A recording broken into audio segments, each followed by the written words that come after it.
In the remote Arizona territory, a 16-year-old orphaned girl was about to make a choice that would change everything. What started as a routine check of her distant water source took a shocking turn when she came face to face with a dying Apache warrior. Mercy Thorne wasn't your typical frontier settler. For 6 months, she had survived completely alone in the harsh desert, known for her remarkable resilience and the progressive values her deceased parents had instilled in her.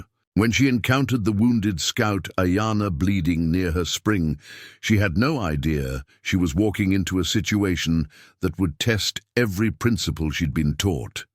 Mercy's decision to save his life would lead to 4 days of unlikely friendship and ultimately a confrontation with 6 Apache warriors surrounding her cabin. What began as simple compassion would become a transformation that challenged Apache-settler relations, proving that individual courage could create peace where none had existed before.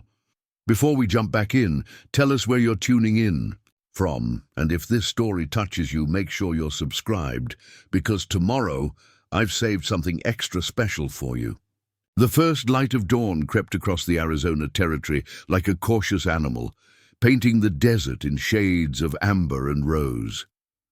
Mercy Thorne stood at her cabin's single window, watching the sun emerge from behind the distant mountains, her breath fogging the glass in the cool morning air. 6 months. It had been 6 months since the flash flood had torn her parents from this world, leaving her alone in a landscape that could kill the unprepared without mercy or warning. Ghost stirred at her feet, the mixed-breed dog's ears twitching toward sounds only he could detect. His presence had become her anchor in the endless quiet that followed her everywhere now. The dog had been her father's hunting companion, and in the weeks after the funeral, Ghost had simply transferred his loyalty to her, as if understanding that she was now the one who needed protection.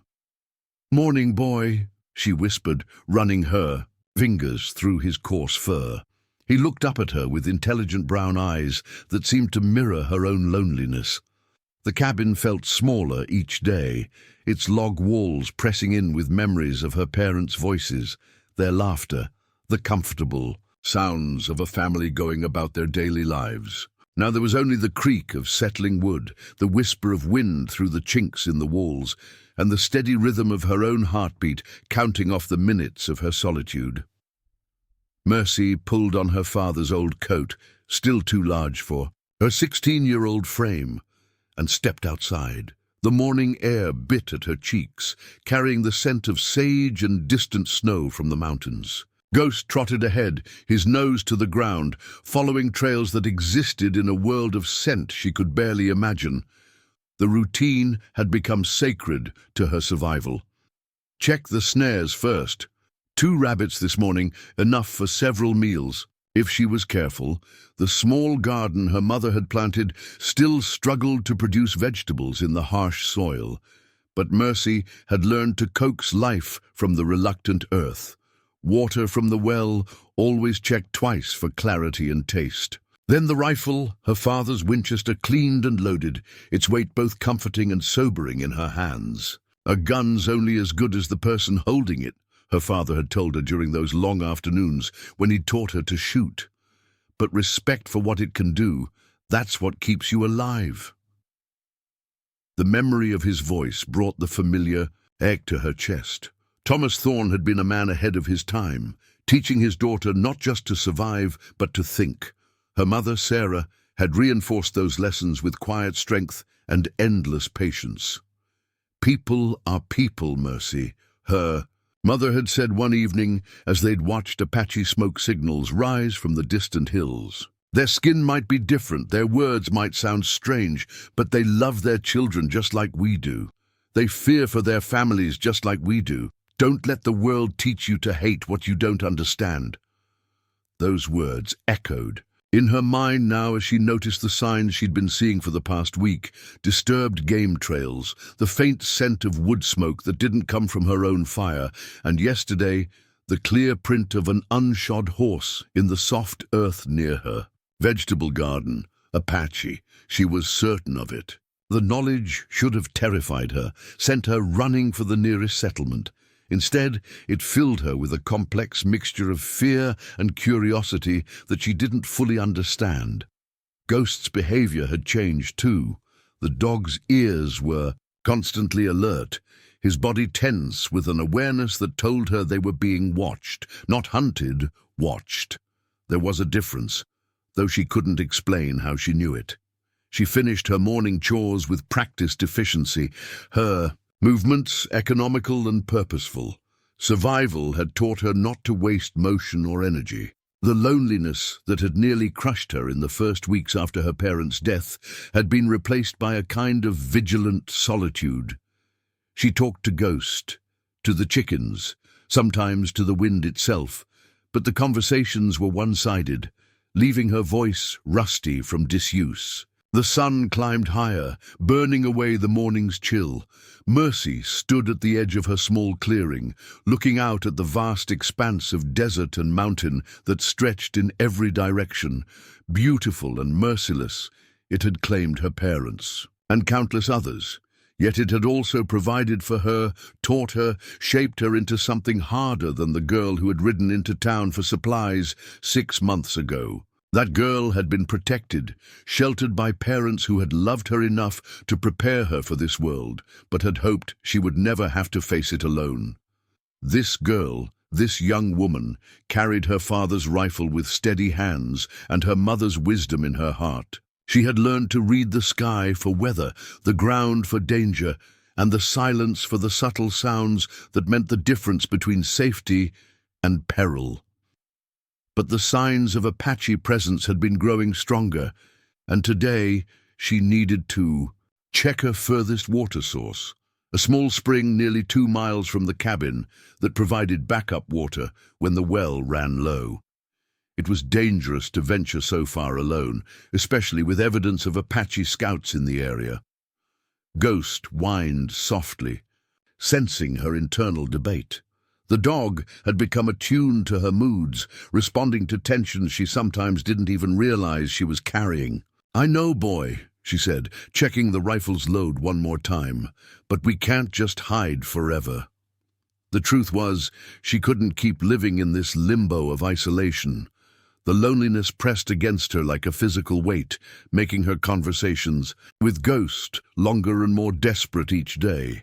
She needed to know what was happening beyond her small sanctuary, needed to understand whether the Apache presence meant danger or simply the natural movement of people through their ancestral lands. Her parents had taught her to see Native Americans as individuals, not as the faceless enemy that most settlers feared.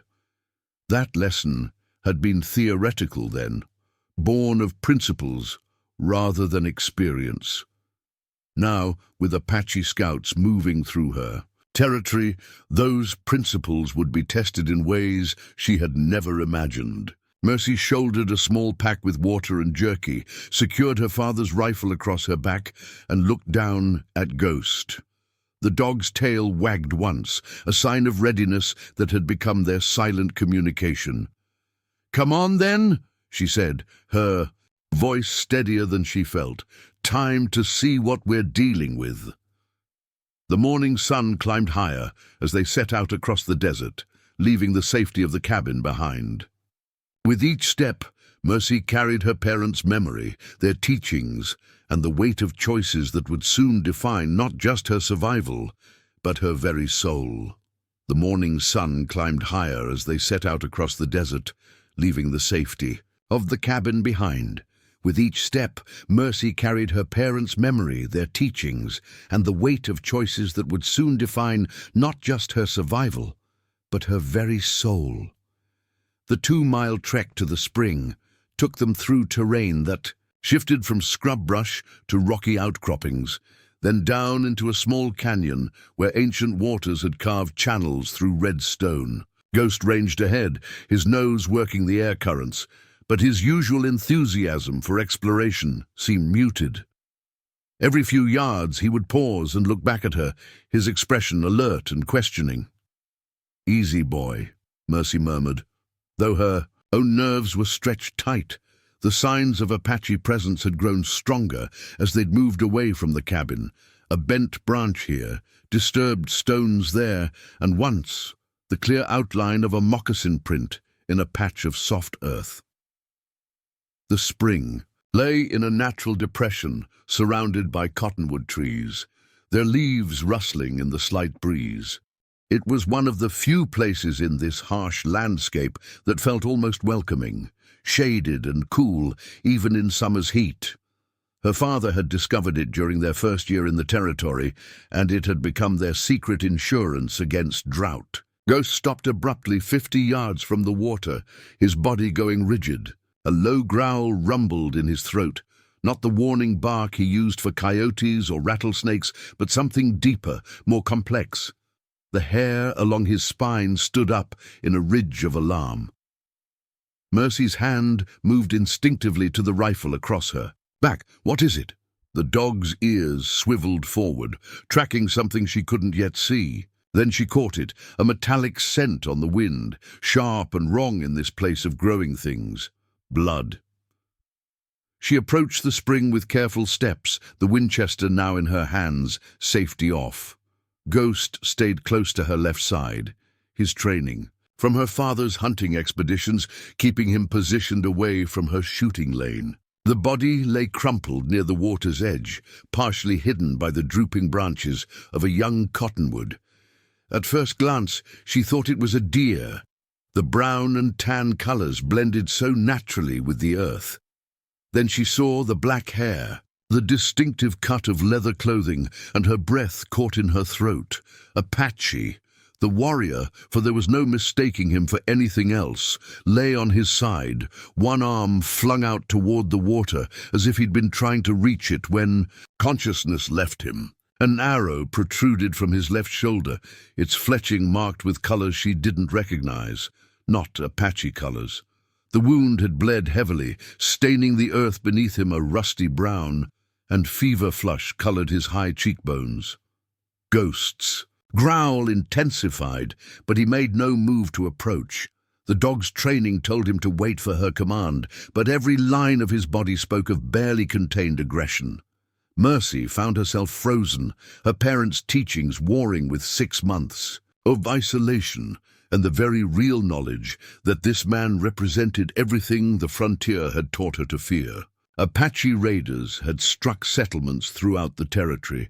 Samuel Brennan had lost cattle to them just last month, and the stories that drifted back from the towns spoke of violence and bloodshed. But this man was unconscious, wounded, possibly dying, and her mother's voice echoed in her memory. They love their children just like we do. She circled wide, keeping the rifle trained on him, looking for signs of ambush or other warriors nearby. The tracks told a story she could read, a Sadu, single horse, unshod, arriving at speed. Drag marks where the rider had fallen or been pulled from his mount. Then nothing, no other horses, no other tracks. He was alone. Up close, she could see he was younger than she'd first thought, perhaps late 20s, with the lean build of someone who lived hard and moved fast. His clothing was well made, decorated with beadwork that spoke of skill and care. Not a casual raider then, but someone of importance. The weapons beside him, a rifle, a knife with an intricately carved handle, a bow, were maintained with obvious pride. His breathing was shallow, labored, the arrow wound festered with infection, and she could see the telltale streaks of red, beginning to spread from the puncture. Without treatment, he would be dead within a day, maybe 2. The decision should have been easy. This was Apache land, and she was the intruder. Let nature take its course. Leave him and return to her cabin with the knowledge that one potential threat had eliminated itself. But as she watched, he stirred slightly, and words escaped his lips in a language she didn't understand. The tone, though, that was universal. Pain, yes, but underneath it something else. A name, perhaps, spoken with the kind of desperate love that transcended language barriers. They love their children just like we do.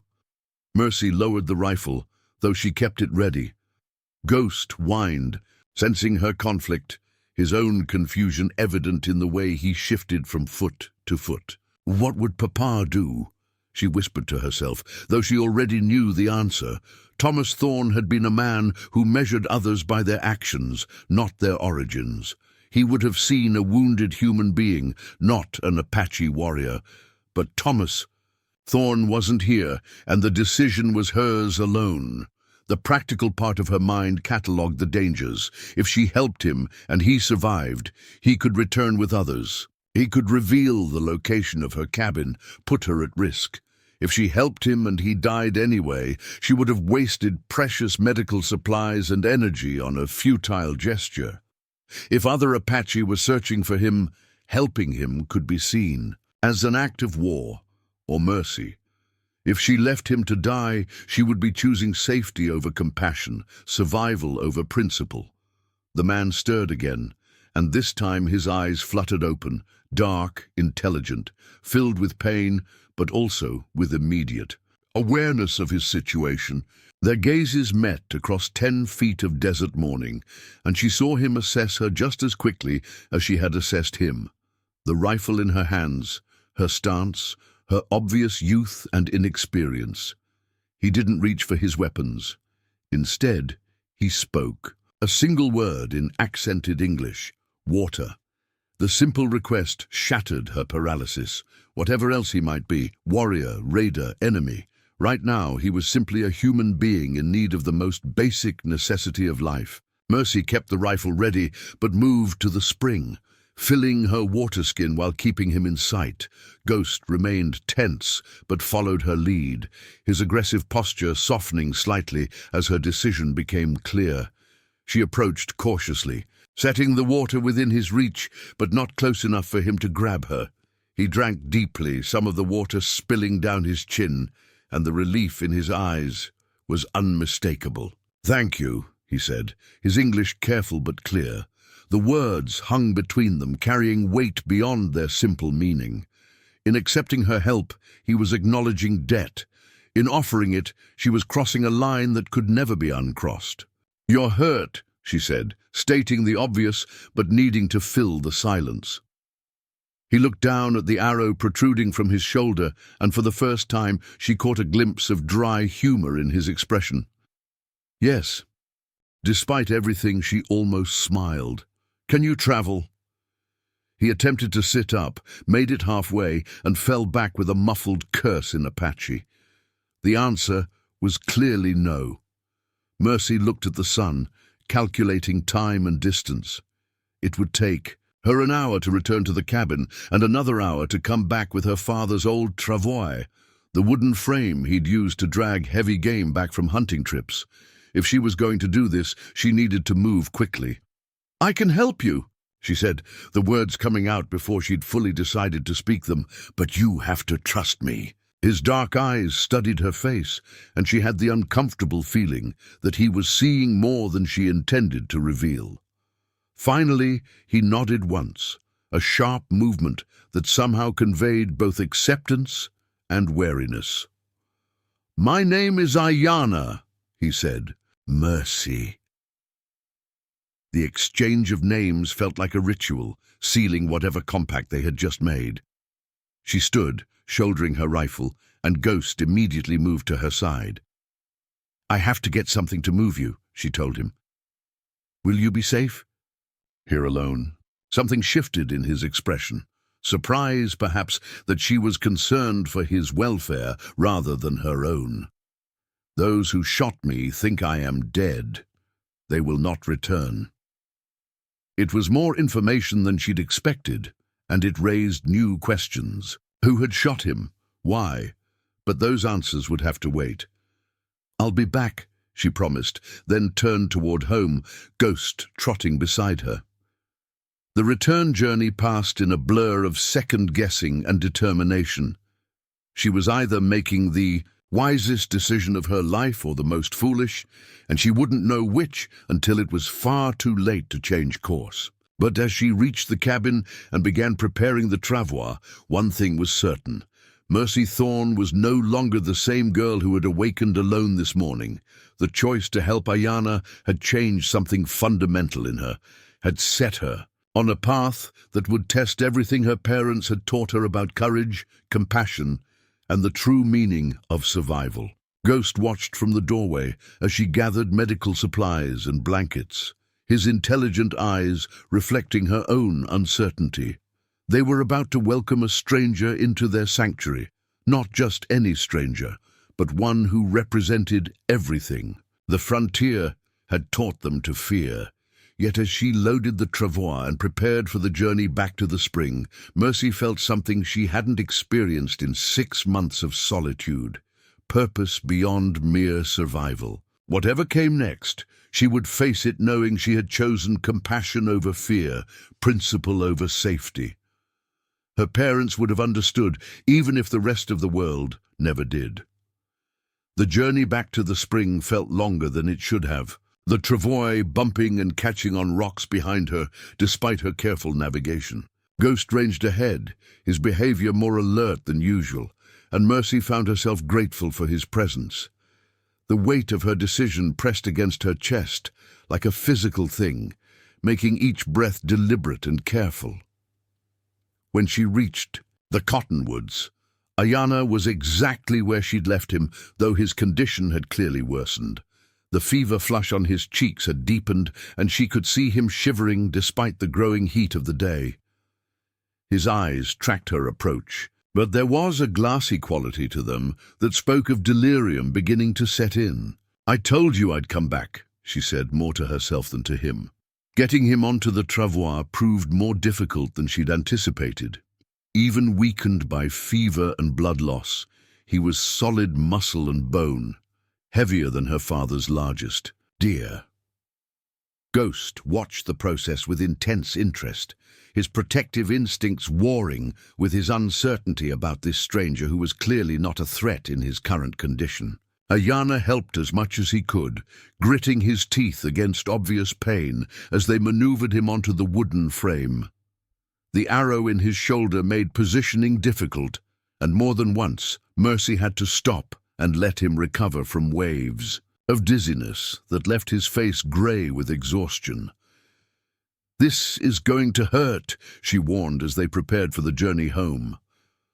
"Already hurts," he managed, his English still precise despite the fever. "Cannot be worse." He was wrong about that, as the first 100 yards proved. Every bump and jolt sent fresh waves of pain through his injured shoulder, and Mercy found herself taking longer and longer routes to avoid the worst of the rocky terrain. What should have been an hour's journey stretched into nearly 2, with frequent stops to let him rest and to check that the makeshift bandages she'd applied weren't slipping. By the time they reached her cabin, both of them were exhausted. Aiyana had lapsed into complete unconsciousness during the final stretch, his breathing shallow and rapid. Ghost had grown increasingly agitated as they'd drawn closer to home, as if he understood that bringing this stranger into their sanctuary changed everything about their careful routine. The cabin felt different the moment she opened the door. The familiar space, her parents' furniture, her mother's quilts, her father's books, seemed to hold its breath, waiting to see what she would do next. She'd lived here alone for 6 months, and in that time it had become entirely hers, shaped by her solitude and her need for order and safety. Now she was about to fill it with the presence of someone who represented everything unknown and dangerous about this harsh land. Getting Aiyana inside required repositioning him twice and using her father's old blankets to drag him the final few feet to the area near the fireplace. Ghost whined continuously during the process, circling them both with obvious distress. The dog's confusion was palpable. His training told him to protect Mercy, but his instincts were uncertain about whether this unconscious man represented a threat to be guarded against or a member of the pack to be protected. "Easy, boy," Mercy murmured, though her own nerves were stretched tight. "We're going to help him." She'd prepared as much as she could during her hurried gathering of supplies, but now, faced with the reality of Aiyana's condition, she felt the weight of her inexperience. Her mother had taught her the basics of frontier medicine, how to clean wounds, prepare poultices, recognize infection.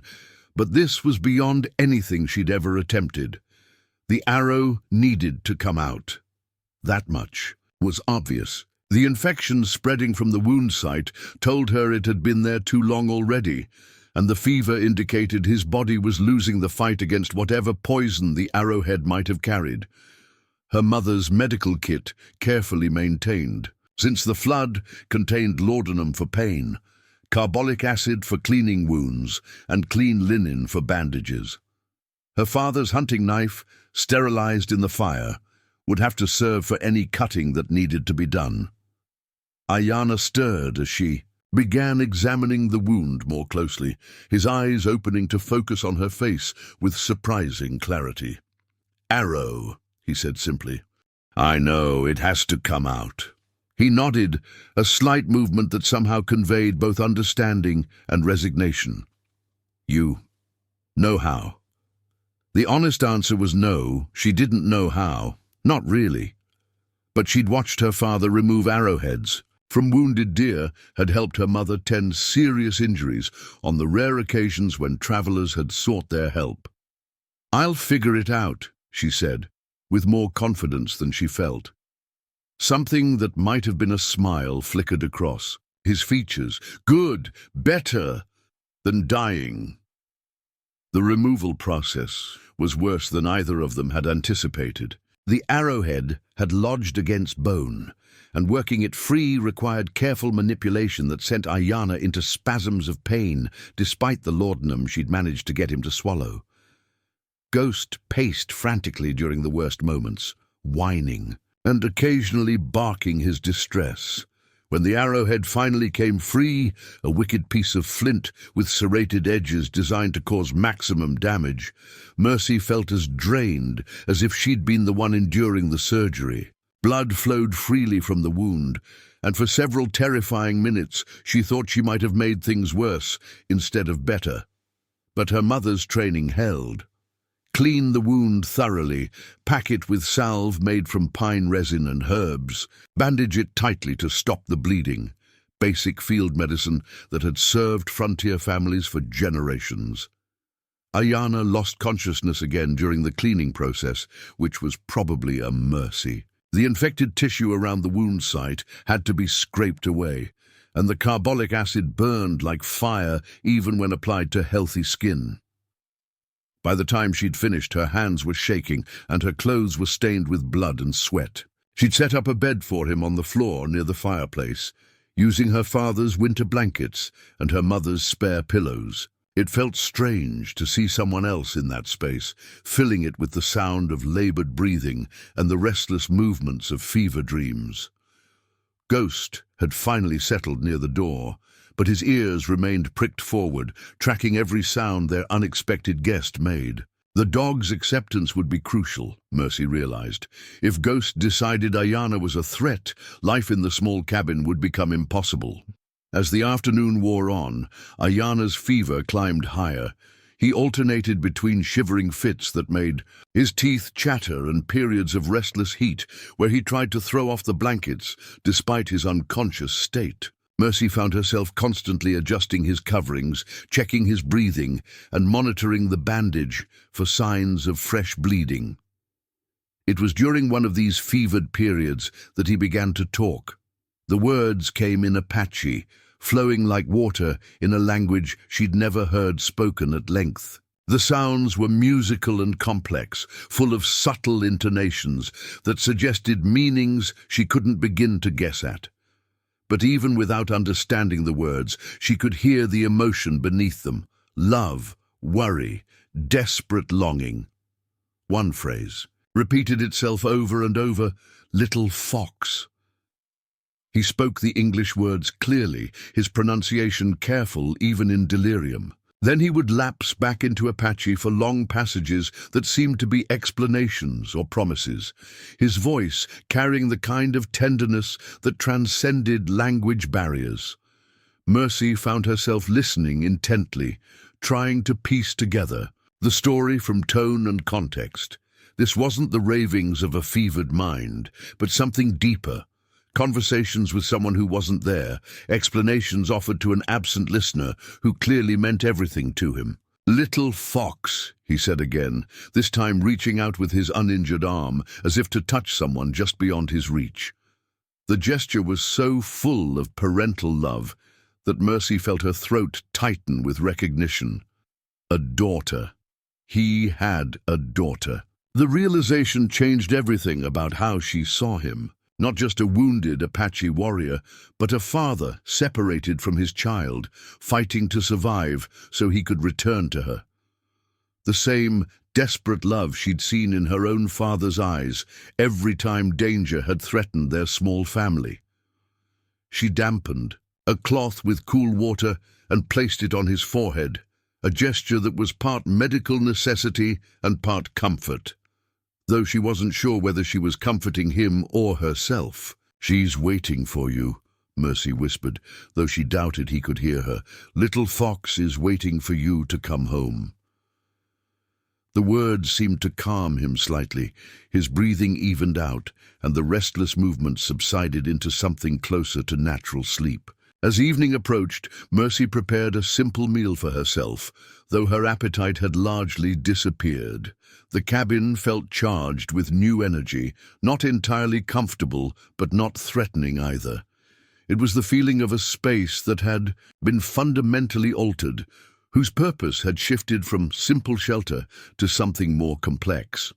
Ghost had gradually moved closer to their patient throughout the day, his initial hostility giving way to careful curiosity. Dogs, Mercy had observed, were often better judges of character than humans.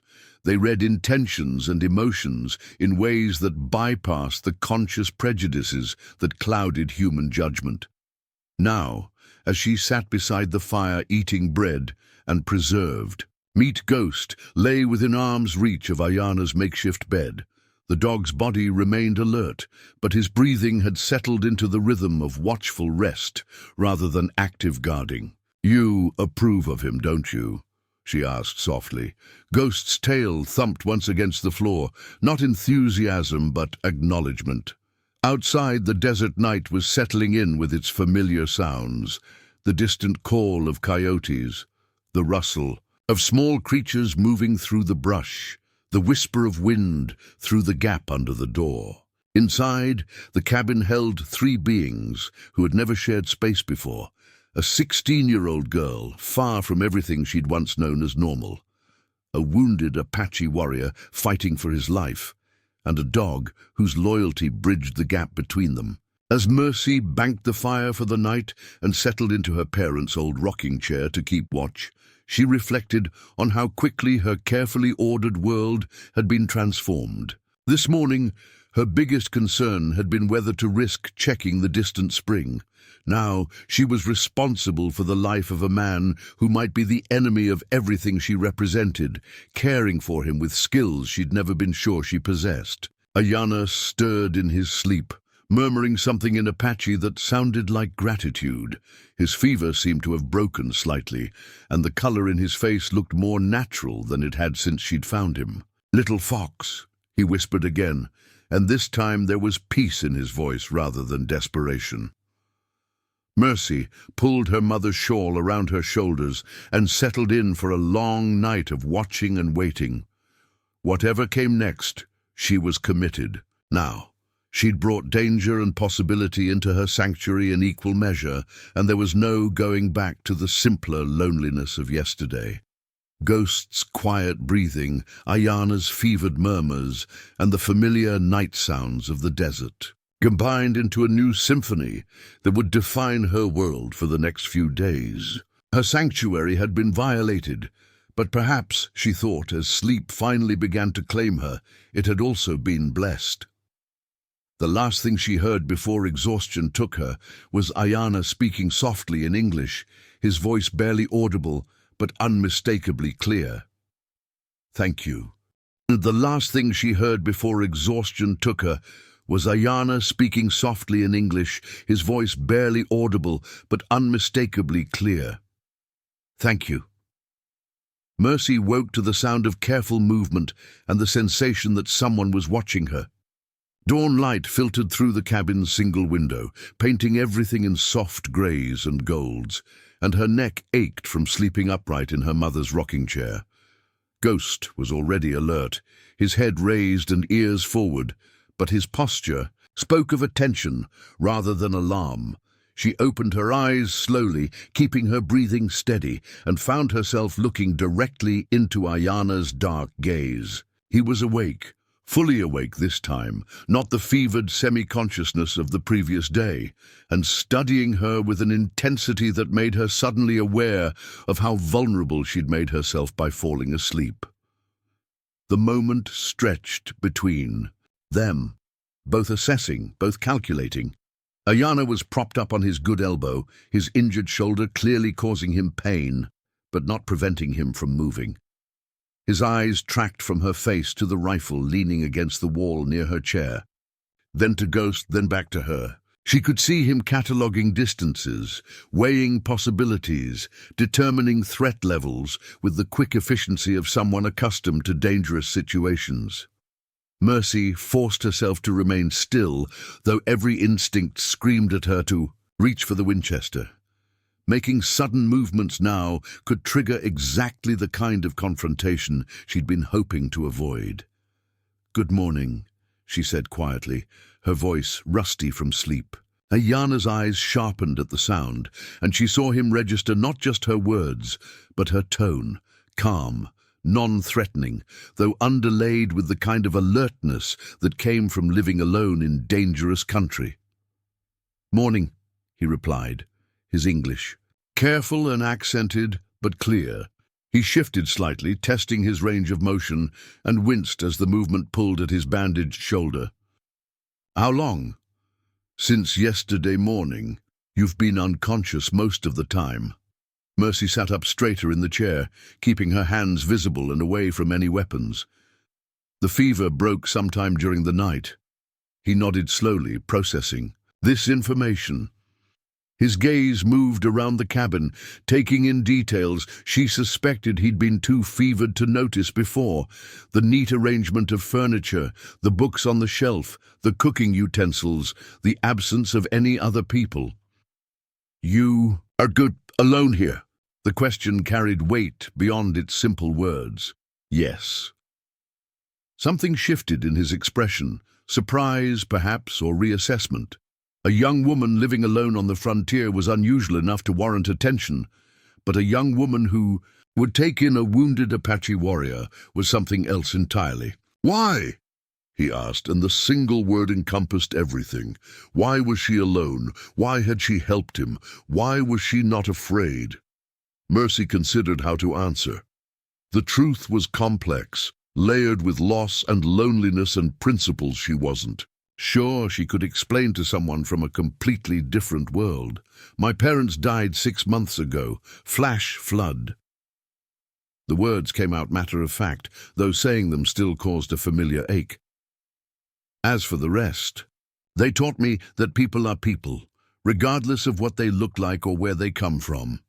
Aiyana studied her face as she spoke, and she had the uncomfortable feeling that he was seeing more than she intended to reveal. When he spoke, again, his voice held a different quality, not wariness exactly, but something approaching respect. "Your parents were wise.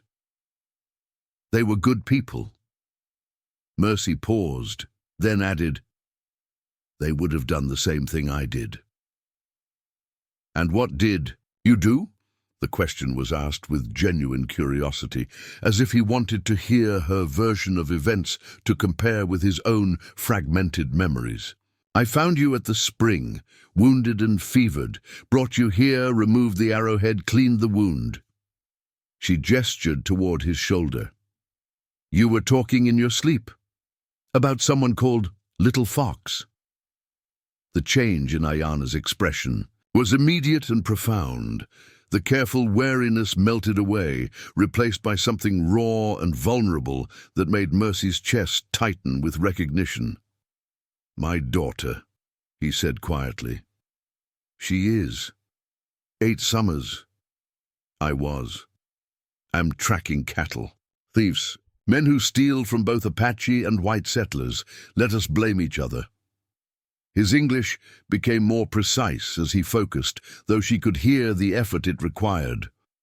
"Other Apache, from different band, they think I work too closely with whites. Ambushed me." The explanation filled in gaps she hadn't even realized existed. He wasn't a raider or a warrior on some mission of violence. He was trying to prevent violence, trying to build bridges between two peoples who seemed determined to destroy each other. "The men who shot you, they weren't settlers?" "No, Apache, but not my people." Aiyana shifted again, trying to find a more comfortable position. "Is complicated. Some think cooperation with whites is betrayal. Others think survival requires adaptation." Mercy found herself leaning forward, drawn into the complexity of his situation. Her understanding of Apache politics had been limited to the broad strokes of conflict she heard from travelers and neighbors. The idea that there were internal divisions, different perspectives, on how to handle the changing world had never occurred to her. "Which side are you on?" For the first time since awakening, something that might have been a smile flickered across Aiyana's features. "The side that wants Little Fox to grow up in a world where she does not have to choose between being Apache and being alive." The simple statement carried enormous weight. Mercy thought of her own parents, their hopes for her future, their determination to raise her with principles that would serve her regardless of what challenges the world might present. "She's lucky to have you for a father. If I live to see her again." Preparing and narrating this story took us a lot of time, so if you are enjoying it, subscribe to our channel. It means a lot to us. Now back to the story. The stark honesty of the statement hung between them. Mercy realized that despite his recovery from the immediate crisis, Aiyana was still far from safe. The infection could return, the wound could reopen, and even if he healed completely, he would still need to find his way back to his people while avoiding those who had tried to kill him. "Your weapons," she said, nodding toward the corner where she'd placed his rifle, knife, and bow. "They're there whenever you want them." Aiyana followed her gaze, and she saw him register not just the location of his weapons, but the fact that they remained within easy reach. She could have hidden them, disabled them, used them as leverage. Instead, she'd treated them, and him, with the respect due to a person rather than a prisoner. "You trust easily," he observed. "I trust what I see. And what I see is a father who talks about his daughter in his sleep, not a man who means harm to a woman who's helped him." Ghost chose that moment to rise from his position near the door and pad over to Aiyana's makeshift bed. The dog's movement was deliberate, calm, and Mercy held her breath as he approached the man who had been a stranger just 24 hours before. Aiyana went very still as Ghost drew near, his eyes tracking the dog's every movement. Ghost stopped just outside of arm's reach and sat, his intelligent brown eyes fixed on Aiyana's face with an expression of careful evaluation. For a long moment, neither man nor dog moved. Then Ghost's tail thumped once against the floor, not enthusiasm but acknowledgement, permission granted. "He likes you," Mercy said, surprised by the relief in her own voice. "Ghost doesn't usually warm up to strangers." "Ghost? He was my father's hunting dog, stayed with me after." She trailed off, not needing to finish the sentence. Aiyana extended his good hand toward Ghost, moving slowly and carefully. The dog sniffed his fingers, then allowed his head to be scratched behind the ears. The simple interaction carried profound meaning. Ghost's acceptance marked a turning point, a recognition that this stranger might be something more than a temporary threat to be tolerated. "He is good dog," Aiyana said, his pronunciation of the English words careful and precise. "In my language, we would say he has strong spirit." "What's the Apache word for that?" Aiyana spoke a phrase in his native language, the sounds flowing like music. When Mercy attempted to repeat it, he smiled, the first genuine smile she'd seen from him, and gently corrected her pronunciation. "Better," he said when she tried again. "You have. Good ear for sounds." The simple language lesson felt like another bridge being built, another step away from the wariness of strangers towards something that might eventually become friendship. Mercy found herself genuinely curious about his world, his people, his perspective on the complex situation they all found themselves navigating. "Are you hungry?" she asked, realizing that he hadn't eaten anything substantial since she'd found him. "Yes, very hungry." She rose from the chair, moving slowly and keeping her hands visible, though she suspected the extreme caution was no longer necessary. Something had shifted between them during their conversation, some recognition of shared humanity that transcended the artificial boundaries of race and culture. Ghost followed her to the small kitchen area, his tail wagging with more enthusiasm now that the cabin's atmosphere had relaxed. Mercy prepared a simple meal, bread, preserved meat, coffee, while Aiyana watched from his bed, his expression thoughtful. "You live here alone," he said as she worked, "is dangerous." "Everything's dangerous out here. Living alone, living with others, traveling, staying put. It's all a risk." She poured coffee into 2 cups, inhaling the rich aroma. "But this is my home. My parents built it, lived here, died for it in a way. I'm not ready to give it up." "I understand," Aiyana said quietly. "Land holds spirits of those who loved it."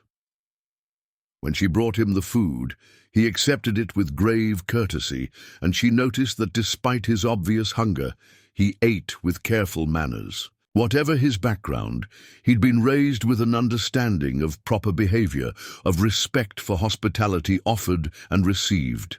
They ate in comfortable silence, the tension of their first waking moments replaced by something approaching companionship. Ghost settled between them, his presence a bridge that somehow made conversation easier when it resumed.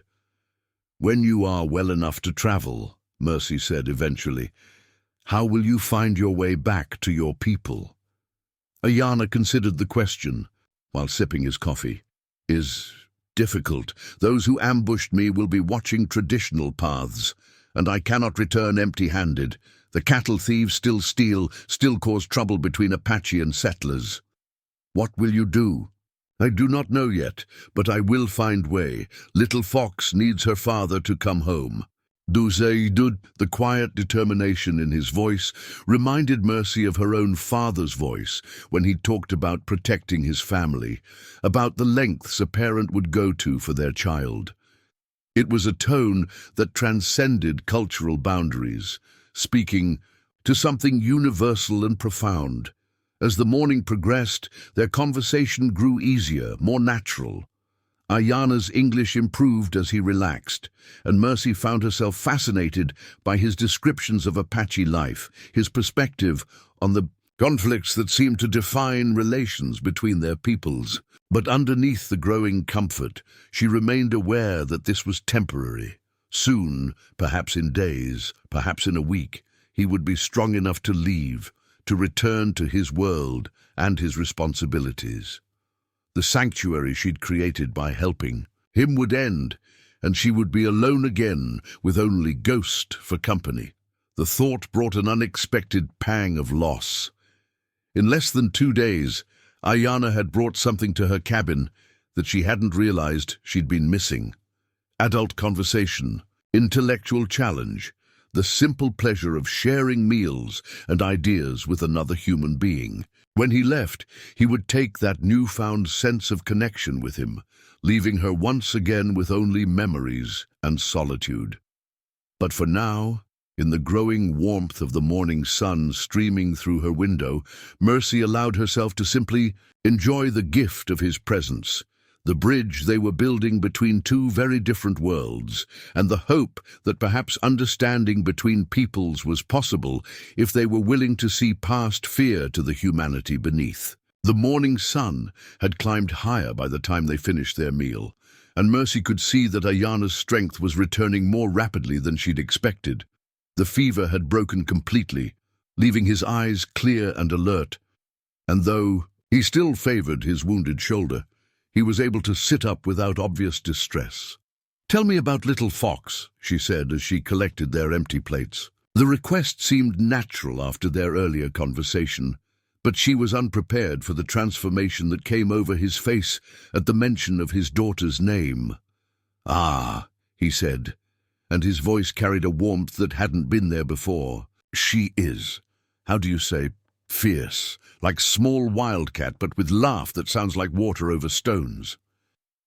He struggled for a moment to find the right English words, then continued with careful precision. "She has 8 summers, but spirit of someone much older. Her mother died when she was 5, so she and we learned together how to be family of 2. Mercy settled back into her chair, drawn by the obvious love in his voice. "What does she look like? Small for her age, but quick, hair black like mine, but eyes—" He paused, touching his chest over his heart. "Eyes like her mother's, brown, but with gold when sun hits them just right, and hands always moving, always making something or fixing something or taking something apart to see how it works." The description painted a vivid picture of a curious, active child, and Mercy found herself smiling at the obvious pride in his voice. "She sounds wonderful." She is wonderful," Aiyana agreed, pronouncing the syllables separately as if testing the English construction. "But also trouble. Last moon she decided our horses needed to be painted, like war ponies, she said. But she used mud and berry juice and—" He gestured helplessly, and despite the language barrier, Mercy could imagine the chaos a determined 8-year-old could create with art supplies and unwilling horses. "Your horses probably looked very interesting," she said diplomatically. "Interesting, yes." Aiyana's eyes crinkled with suppressed laughter. Grandmother was not pleased. But little Fox, she stood very straight and said, "Grandmother, they are much more beautiful now. Don't you think warriors deserve beautiful horses?" "What did your grandmother say to that?" "She tried to be angry, but little Fox, she has this way." He made a gesture with his hands, as if trying to capture something elusive. "She makes you see world through her eyes, and in her eyes, everything is possible. Everything can be made better with enough love and paint." The story warmed something in Mercy's chest that had been cold for months. The picture of a little girl defending her artwork to a stern grandmother, convinced that she'd improved rather than vandalize the family horses, was so vivid she could almost see it happening. "You miss her," she said quietly. Every heartbeat. The simple honesty of the statement hung between them. "When I was shot, when I lay by water thinking I would die, my greatest fear was not death, was that she would wait for me and I would never come home." Mercy understood that fear in ways she couldn't fully express. The terror of leaving someone you loved alone in the world, vulnerable and wondering why you didn't return, was something she'd experienced from the other side when her parents had died. "She won't have to wait much longer," she said. "You're healing well. Another few days and you'll be strong enough to travel." "Yes, but it's not just about being strong enough." Aiyana shifted slightly, testing his shoulder's range of motion. "Is about being smart enough. Those who ambushed me, they will be watching. And cattle thieves I was tracking, they are still out there, still causing trouble that will be blamed on Apache people." "Can't you go back and let someone else handle the cattle thieves?" Aiyana considered this, his expression growing thoughtful. "I could, but then nothing changes. Thieves steal more cattle. Settlers blame Apache. Young warriors like my nephew grow angry and want to fight. More blood spills on both sides." He looked directly at her, Little Fox grows up in a world where being Apache means being enemy to all others. The complexity of his situation began to make more sense to Mercy. He wasn't just trying to get home, he was trying to solve a problem that affected the future his daughter would inherit. Your nephew? Tarak, son of my sister, who died 3 winters ago. He is 19 summers, old enough to be warrior, but young enough to think fighting solves everything. Aiyana's expression grew troubled.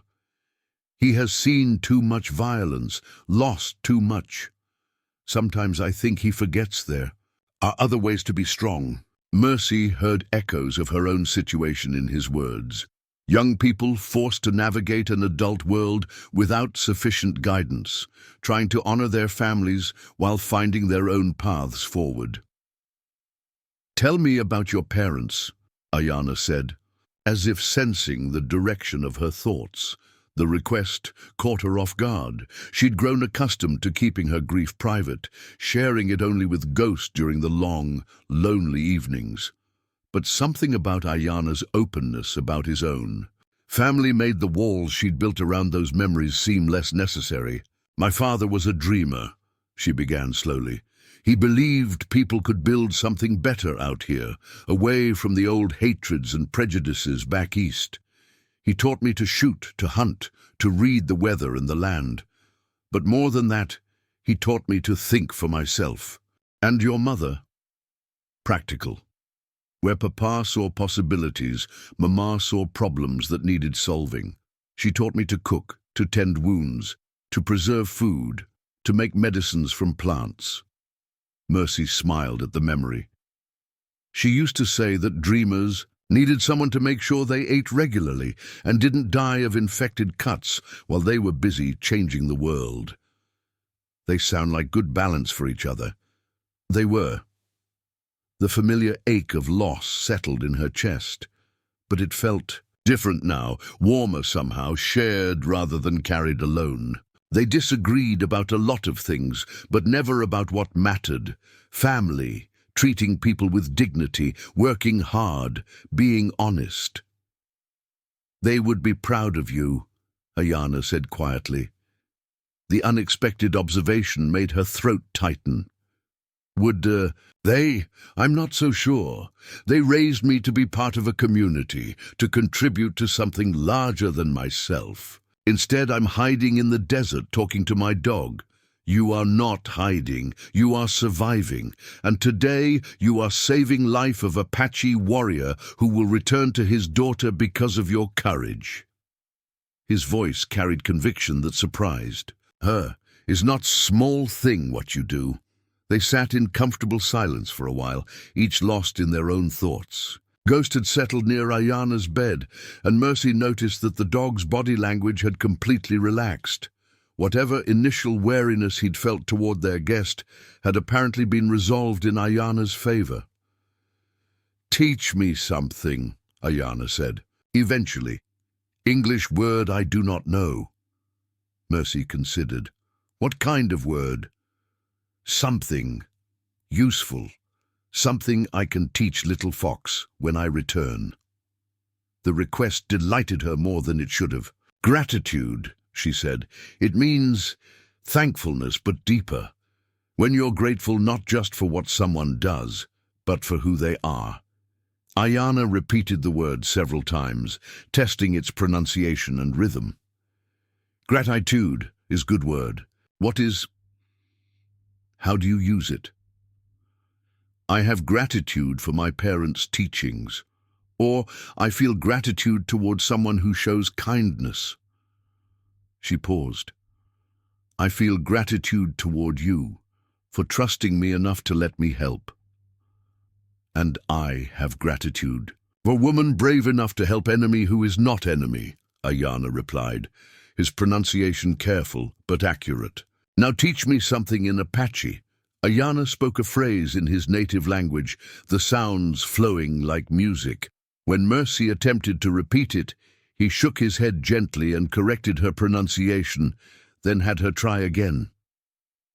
"What does "It mean," she asked after several attempts, "friend who shares fire," his expression grew serious, "is important concept for Apache. When you share fire with someone, you share warmth, light, protection from darkness. You trust them to keep flame alive while you sleep. Is sacred thing." The phrase resonated with Mercy on a level deeper than simple translation.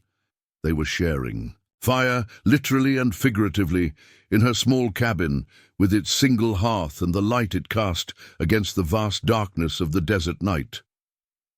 "Friend who shares fire," she repeated in Apache, and this time her pronunciation was closer to correct. As the day progressed, their conversation moved between languages and topics with increasing ease. Aiyana told her about Apache traditions, the changing seasons as his people experienced them, the complex relationships between different bands and their approaches to the encroaching white settlement. Mercy shared stories of her parents' journey west, the challenges of building a life from nothing in the harsh territory, the loneliness and beauty of her solitary existence. She found herself laughing at his descriptions of little Fox's various adventures, the time she'd tried to improve her grandmother's cooking by adding prairie flowers to the stew, her attempts to train a prairie dog as a pet, her conviction that she could teach their horses to dance like the warriors did during ceremonies. In return, she told him about Ghost's puppyhood, when he'd been more trouble than help, and had once chased a skunk into their cabin with predictable results. About her father's failed attempts at growing corn in the desert, and her mother's ongoing war with the pack rats that kept stealing from their food stores. "Your parents," Aiyana said as afternoon shadows began to lengthen, "they chose good. Place for cabin.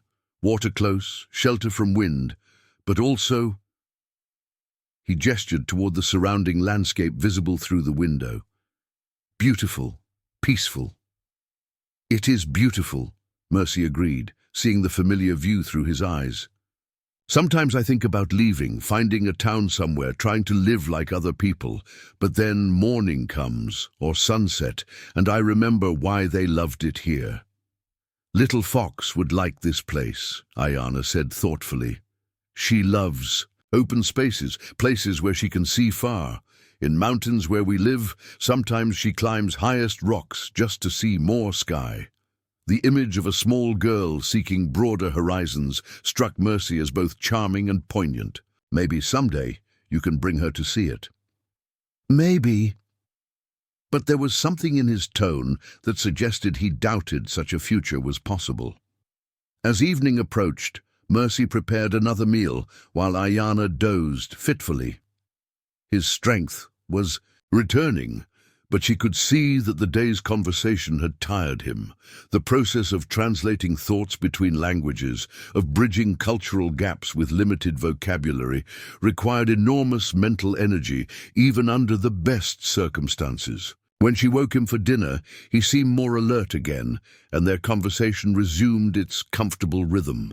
This time, however, there was an underlying awareness that their time together was limited. Soon he would be well enough to leave, and this strange interlude of shared fire and growing friendship would end. "Tomorrow," Aiyana said as they finished, eating, "I will be strong enough to help with work. Is not right for you to care for guest and do all labor too. You don't need to. Is matter of. What is word? Honor? I accept help when I cannot give help, but when I can contribute, I must contribute." Mercy nodded, understanding the principle even if she questioned the practicality. Having help with the daily tasks of survival would be welcome, but the thought of Aiyana working alongside her, becoming even more integrated into her carefully ordered world, filled her with complex emotions she wasn't ready to examine too closely. Outside, the desert night was settling in with its familiar symphony of sounds. Inside, the cabin held a warmth that had nothing to do with the fire in the hearth. For the first time in 6 months, Mercy wasn't alone with her thoughts and her grief. As she prepared for another night of watching and waiting, she realized that something fundamental had shifted in her understanding of solitude. She'd thought she was surviving well on her own, adapting to isolation with admirable resilience, but Aiyana's presence had shown her how much she'd been missing. The simple pleasure of adult conversation, the comfort of shared laughter, the deep satisfaction of helping someone who genuinely needed help. When he left, the silence would feel different, emptier. She would know what she was missing in ways she hadn't before, but for now, she had this, the gift of connection, the bridge they'd built between two very different worlds, and the growing certainty that friendship could transcend any boundary if both people were willing to see past surface differences to the humanity beneath. Ghost settled for the night between their beds, his presence a reminder that acceptance and loyalty could cross species lines as easily as cultural ones. In the morning, they would continue building their unlikely friendship, but tonight, Mercy fell asleep to the sound of Aiyana murmuring softly in Apache.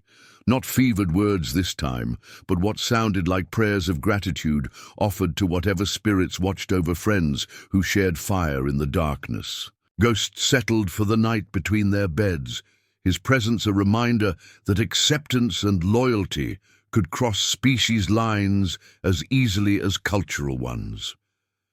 In the morning, they would continue building their unlikely friendship, but tonight, Mercy fell asleep to the sound of Aiyana murmuring softly in Apache.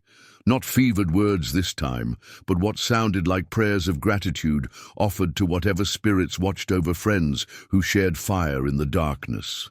The fourth morning dawned clear and cold, with frost painting the cabin's single window in delicate patterns that caught the early light.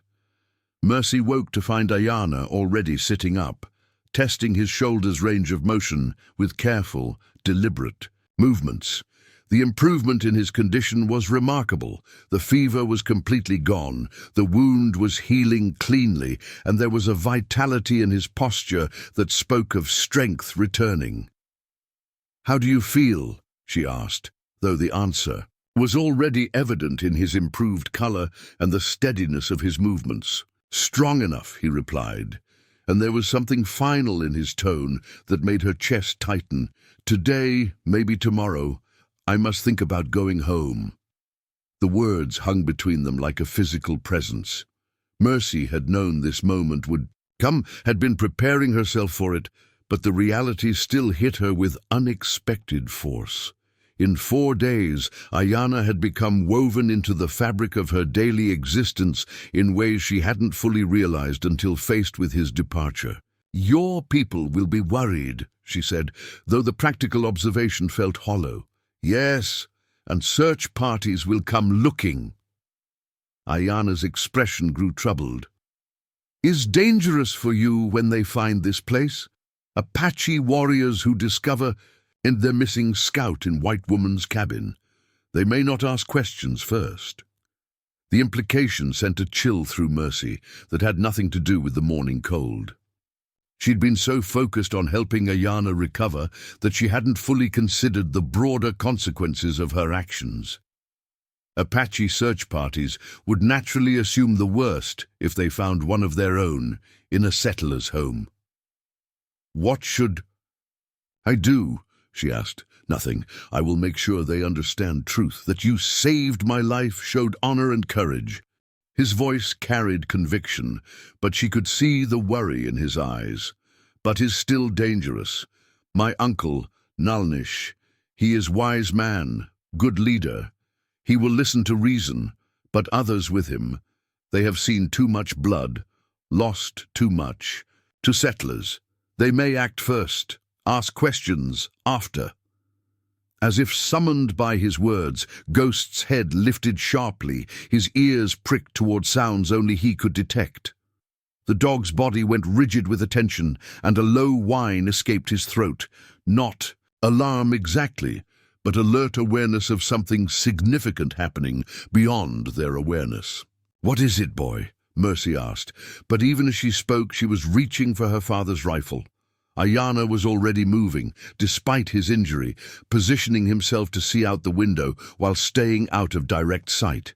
His movements were fluid and practiced, speaking of experience with dangerous situations that required both caution and readiness. Riders, he said quietly, his voice carrying the calm authority of someone accustomed to crisis. Still distant, but coming this way. Mercy joined him at the window, keeping low as he'd done. In the distance, she could see dust clouds rising against the morning sky, multiple horses moving at speed toward their small valley. "Apache?" she asked, though she already suspected the answer. "Yes, 5, maybe 6 riders. They have been searching for me."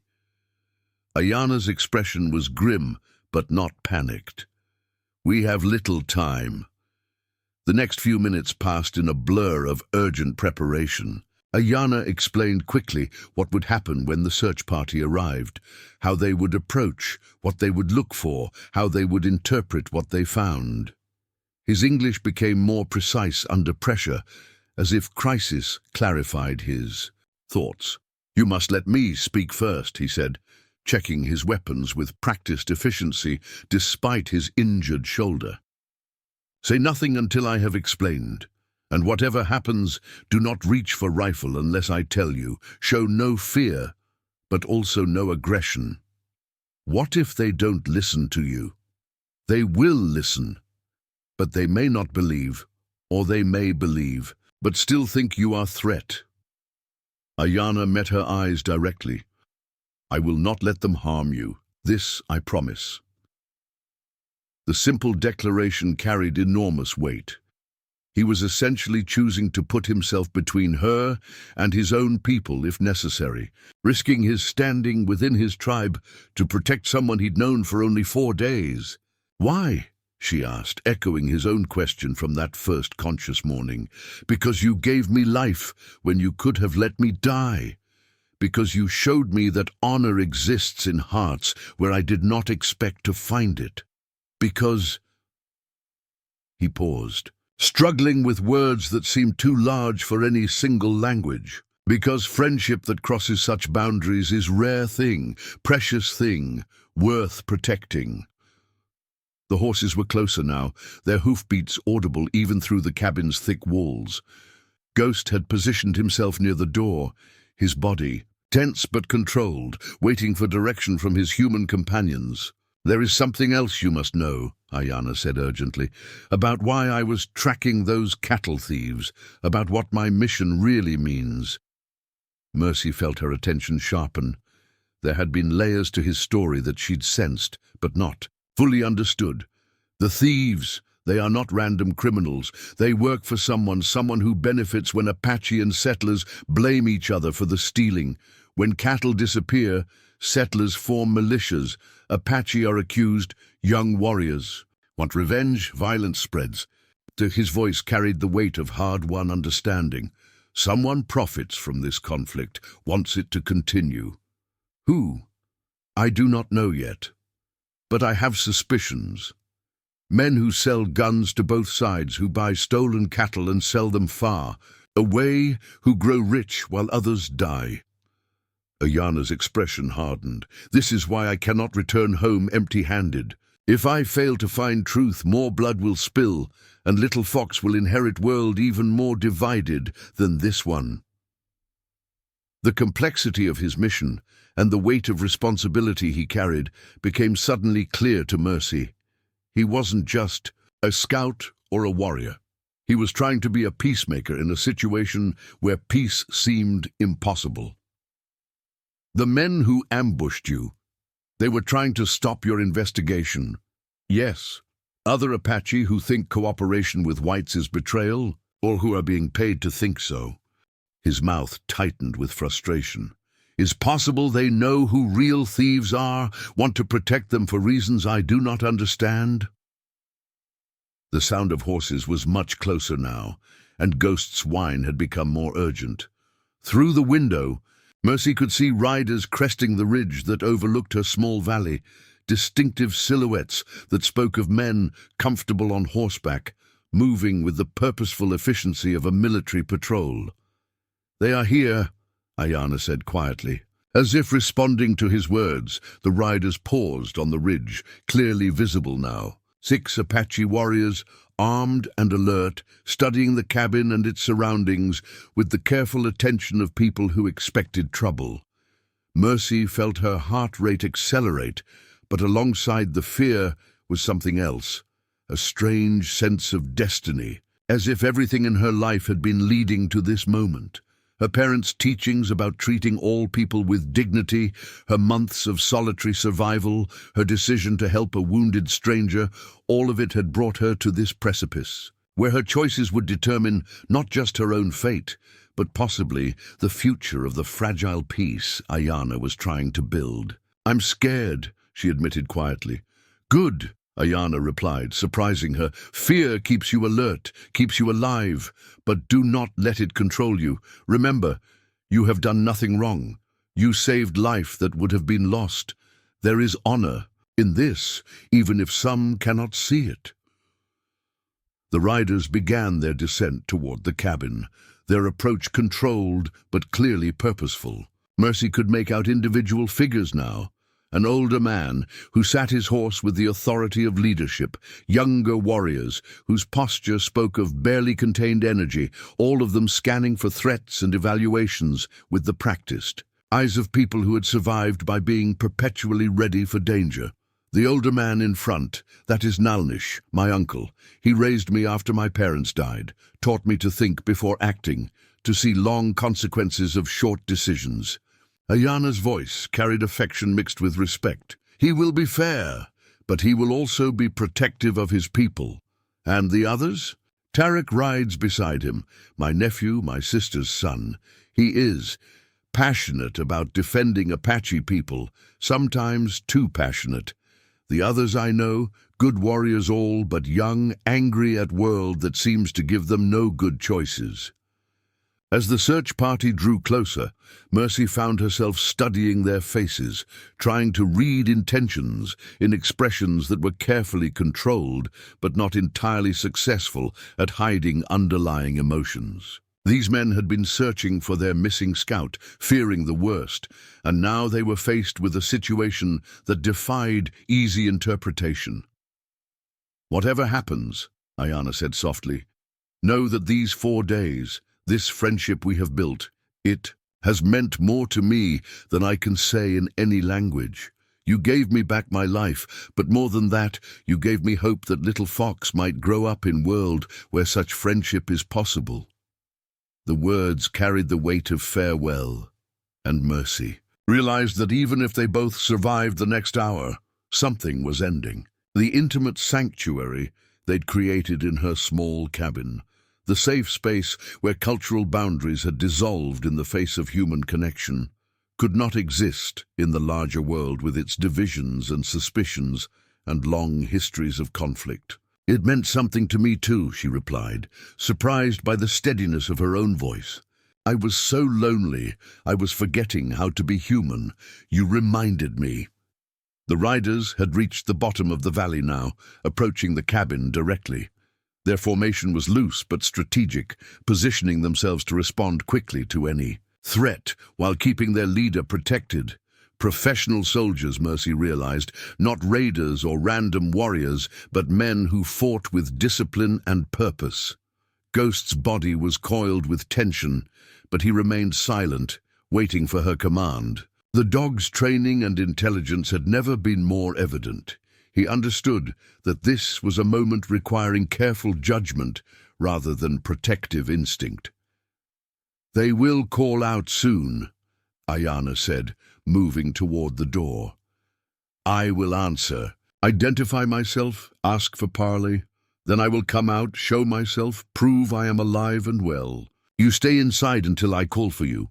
"What if something goes wrong?" Aiyana paused, his hand on the door latch, and looked back at her with an expression of profound gratitude mixed with determination. "Then know that Apache warrior named Aiyana died grateful to white woman named Mercy, who showed him that courage and kindness are not bound by the color of skin or the language of prayers. His voice carried the formality of a sacred vow. "And know that somewhere, little girl called Little Fox will hear stories of woman brave enough to save her father's life when she could have chosen safety instead." Outside, a voice called out in Apache, authoritative, commanding, but not hostile. Nalnish speaking in the formal tones of leadership, requesting response from whoever might be inside the cabin. The moment of truth had arrived. Everything that had built between them over 4 days of shared fire and growing friendship would now be tested in the harsh light of tribal loyalty, cultural suspicion, and the complex politics of survival in a divided world. Aiyana straightened. His shoulders, checked his weapons one final time, and prepared to step outside into an uncertain future where the wrong word or gesture could shatter the fragile bridge they'd built between their two worlds. As his hand turned the latch, Mercy realized that her life was about to change, irrevocably once again, just as it had when her parents died, just as it had when she'd found Aiyana bleeding by the spring. Some moments carved dividing lines through existence, separating before from after with the sharp certainty of blade through cloth. This was one of those moments, and there was no going back. As his hand turned the latch, Mercy realized that her life was about to change, irrevocably once again, just as it had when her parents died, just as it had when she'd found Aiyana bleeding by the spring. Some moments carved dividing lines through existence, separating before from after with the sharp certainty of blade through cloth. This was one of those moments, and there was no going back. The door opened slowly, and Aiyana stepped into the morning light with his hands clearly visible, his posture respectful but not submissive. The Apache words that flowed from his lips carried the formal cadences of diplomatic speech, and Mercy found herself straining to understand meaning from tone and rhythm, even though the language remained foreign to her.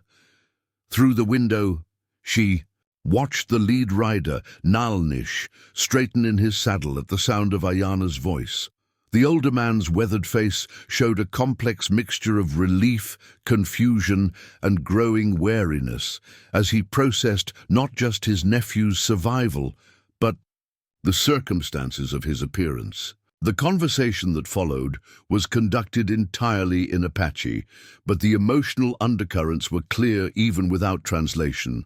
Nalnish's questions carried the authority of leadership, demanding explanation. Aiyana's responses were respectful, but firm, his gestures occasionally indicating the cabin behind him. Other voices joined the discussion, younger, more heated, with one in particular rising above the others in what sounded like angry protest. Tarak, Mercy realized. Aiyana's nephew, the young warrior he'd described as passionate about defending his people, sometimes too passionate. Ghost pressed against her leg, his body tense with awareness of the heightened emotions outside. The dog's presence was comforting, but Mercy found herself acutely aware of how alone she truly was. Whatever happened in the next few minutes would be decided by men who had no reason to trust her, who had every historical justification for seeing her as a threat to be eliminated rather than a person to be protected. The voices outside grew more heated, and she caught the one word she recognized, her own name, spoken with varying degrees of suspicion and anger by different speakers. Aiyana's voice remained calm and measured, but she could hear the strain of someone defending a position against multiple opponents. Then Nalnish spoke again, his tone cutting through the debate with the kind of authority that demanded silence. When he finished, there was a moment of tense quiet before Aiyana called out in English, "Mercy, come outside, slowly. Keep your hands where they can see them." Taking a deep breath that did little to calm her racing heart, Mercy stepped through the doorway into the full scrutiny of 6 Apache warriors who had every reason to consider her their enemy. The morning sun cast long shadows across the small clearing in front of her cabin, and she found herself standing in a pool of light, while the assembled riders remained in the shadowed areas beyond. The positioning felt deliberate, designed to make her the focus of attention while keeping her observers' reactions partially hidden. Nalnish was exactly as Aiyana had described, older, weathered by decades of leadership and hard decisions, with intelligent eyes that missed nothing. He sat his horse with the kind of unconscious authority that spoke of someone accustomed to being obeyed without question. His gaze moved from her face to her posture, to her hands, to the cabin behind her, cataloguing details with the practiced efficiency of someone who had survived by reading situations quickly and accurately. Beside him, Tarak was a study in barely contained fury. Younger than Aiyana by perhaps 5 years, he had the lean build of a warrior in his prime, but his face carried the hard lines of someone who had seen too much violence too early in life. His hand rested on the handle of a knife, and his entire body radiated the kind of tension that preceded explosive action. The other warriors formed a loose semicircle around the cabin, their positions strategic but not overtly threatening. Professional, soldiers, all of them, but also men who had been riding hard with worry for their missing comrade and were now faced with a situation that challenged their understanding of friend and enemy. Nalnish spoke first, his English accented but precise. "You are the white woman who claims to have saved my nephew's life." It wasn't really a question, but Mercy answered anyway. "I found him wounded by the spring 2 miles from here. He was fevered, infected. I brought him back, treated his wounds." "Why?" The single word carried enormous weight. Not just why. Had she helped? But why should they believe her? Why should they trust her? Why should they not assume the worst about her motives? "Because he was dying, and I could help him live." Tarak's voice cut across hers before Nalnish could respond, his words sharp with suspicion and anger. "Uncle, this is foolishness. White woman does not risk herself for Apache warrior without reason. She holds him here for purpose, maybe to trade, maybe to learn our movements, maybe—" "Tarak!" Nalnish's voice carried quiet authority that silenced his nephew immediately. "You will speak when I ask you to speak." The young warrior's jaw tightened, but he subsided into mutinous silence.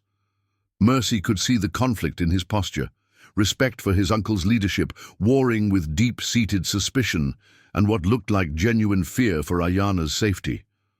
"My nephew tells me," Nalnish continued, his attention returning to Mercy, "that you removed arrow from his shoulder, treated infection, fed him, gave him shelter for 4 days.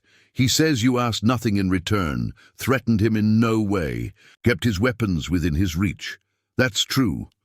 He also tells me that you are alone here, that your parents are dead, that you have lived by yourself for many months." The older man's eyes were unreadable. "This is unusual thing, young woman alone in such place. My parents taught me to survive, and they also taught you to help Apache warriors." The question hung in the air like a challenge. Mercy realized that her answer would carry implications far beyond this moment, that she was essentially being asked to defend not just her actions, but her entire worldview in front of men who had every reason to distrust her people. "They taught me to help anyone who needed help, regardless of what they looked like or where they came from." She kept her voice steady despite the rapid beating of her heart. "They taught me that people are people, and that courage and honor aren't limited to any single race or tribe."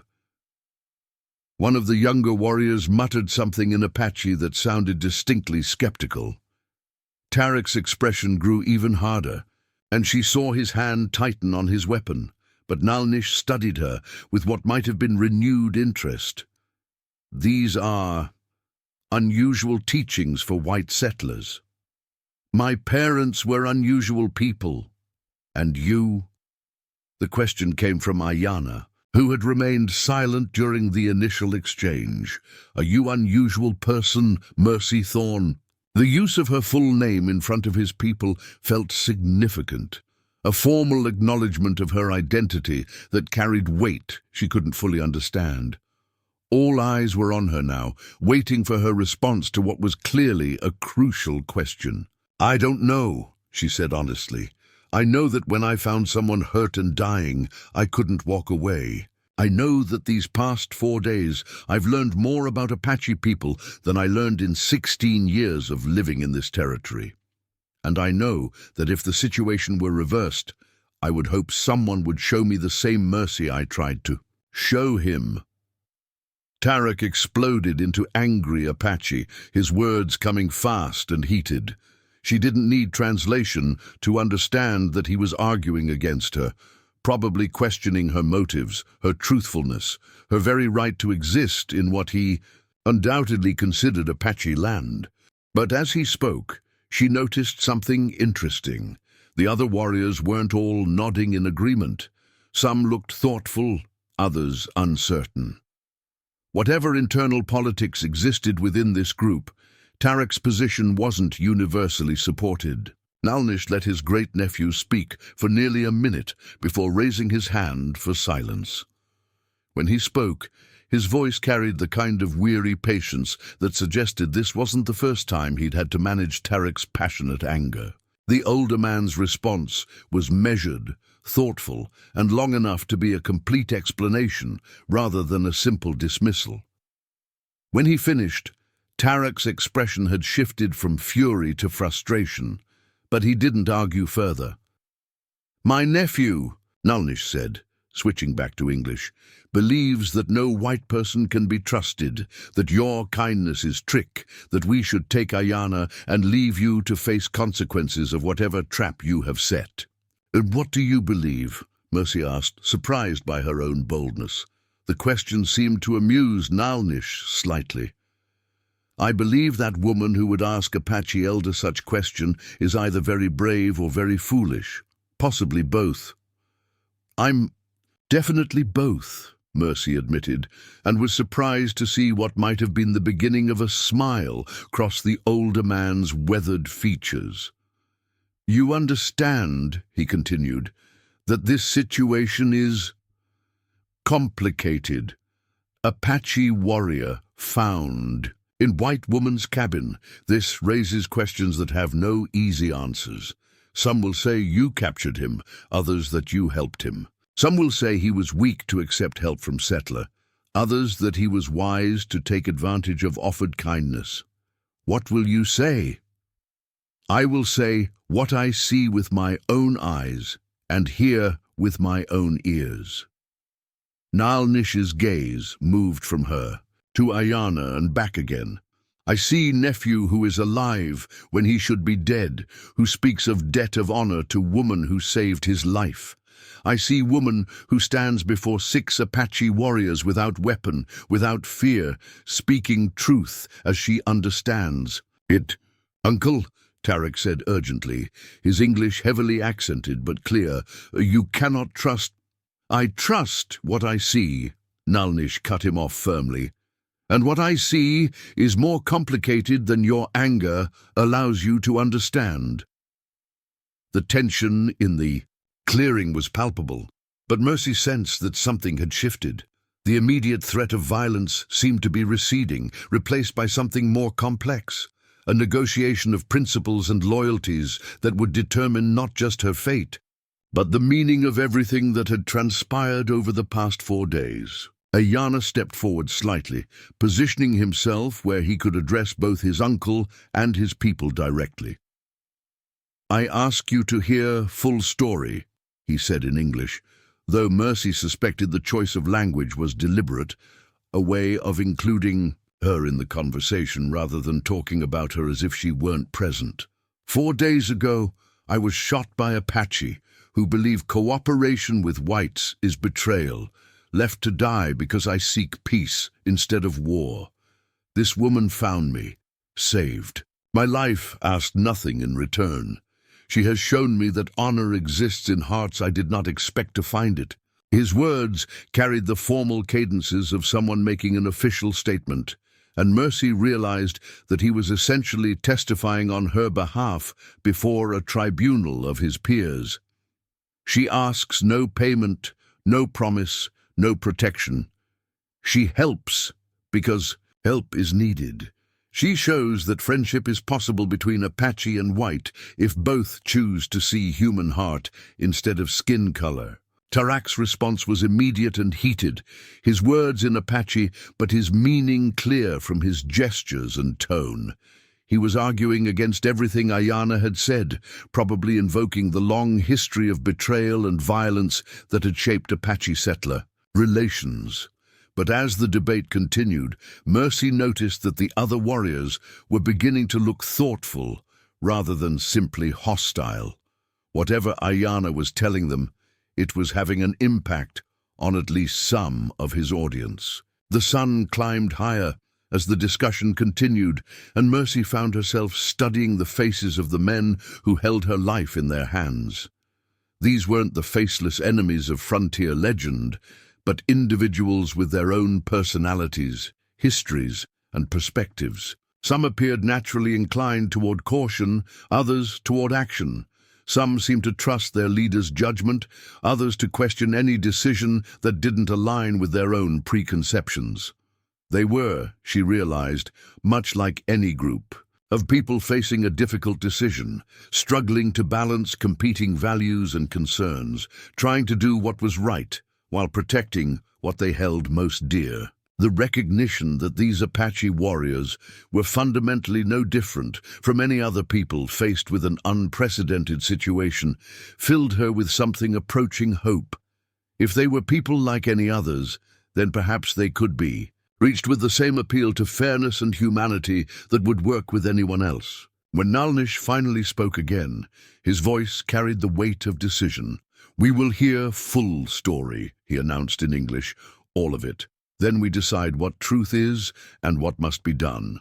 "We will hear full story," Nalnish announced in English, "all of it. Then we decide what truth is and what must be done." The words carried the weight of formal judgment, and Mercy felt some of the tension in her shoulders ease slightly. This was better than she'd dared hope. Not safety exactly, but at least the promise of a fair hearing before any decisions were made about her fate. Aiyana stepped forward, preparing to provide the detailed account his uncle had requested, when Ghost's head snapped toward the ridge above the cabin. The dog's ears went rigid with attention, and a low whine escaped his throat. Not the warning he'd given for the Apache search party, but something different, more urgent. "Someone else comes," Aiyana said quietly, his own senses having caught what Ghost had detected. The effect on the Apache warriors was immediate and dramatic. Hands moved to weapons. Horses shifted restlessly as their riders' tension communicated itself through reins and stirrups, and the loose semicircle formation tightened into something more defensible. Tarak's voice cut through the morning air, sharp with suspicion and anger. "Trap!" he said in heavily accented English, his eyes boring into Mercy's face. "White woman brings us here, keeps us talking while others come." "No!" Mercy said urgently, her mind racing to understand what Ghost had sensed. "I don't know who."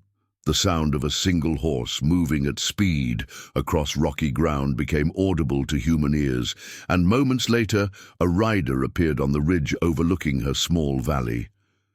Even at distance, the silhouette was familiar enough to make Mercy's heart sink with new dread. Samuel Brennan sat his horse like a man who'd spent his life in the saddle, but there was nothing casual about his posture. His rifle was prominently visible across his lap, and even from hundreds of yards away, his body language spoke of a man ready for trouble and expecting to find it. "Samuel," Mercy breathed, the name carrying all her dismay and fear. "You know this man?" Nalnish's voice was deceptively calm, but she could hear the steel underneath. "He's my neighbor. Lives about 5 miles east. He checks on me. Sometimes." She swallowed hard, knowing how inadequate the explanation sounded. "He means well, but he doesn't understand." He sees 6 Apache warriors and white woman, Aiyana said grimly, his eyes fixed on the distant figure. He thinks what any settler would think. Samuel had stopped on the ridge, clearly assessing the situation below. From his vantage point, the scene would look exactly like what frontier settlers feared most, a young white woman surrounded by hostile Apache warriors, apparently in immediate danger. "We need to," Mercy began, then stopped as Samuel raised something to his eyes. A spyglass, she realized, which meant he was getting a much clearer view of the situation than she'd hoped. For several long moments, the tableau held.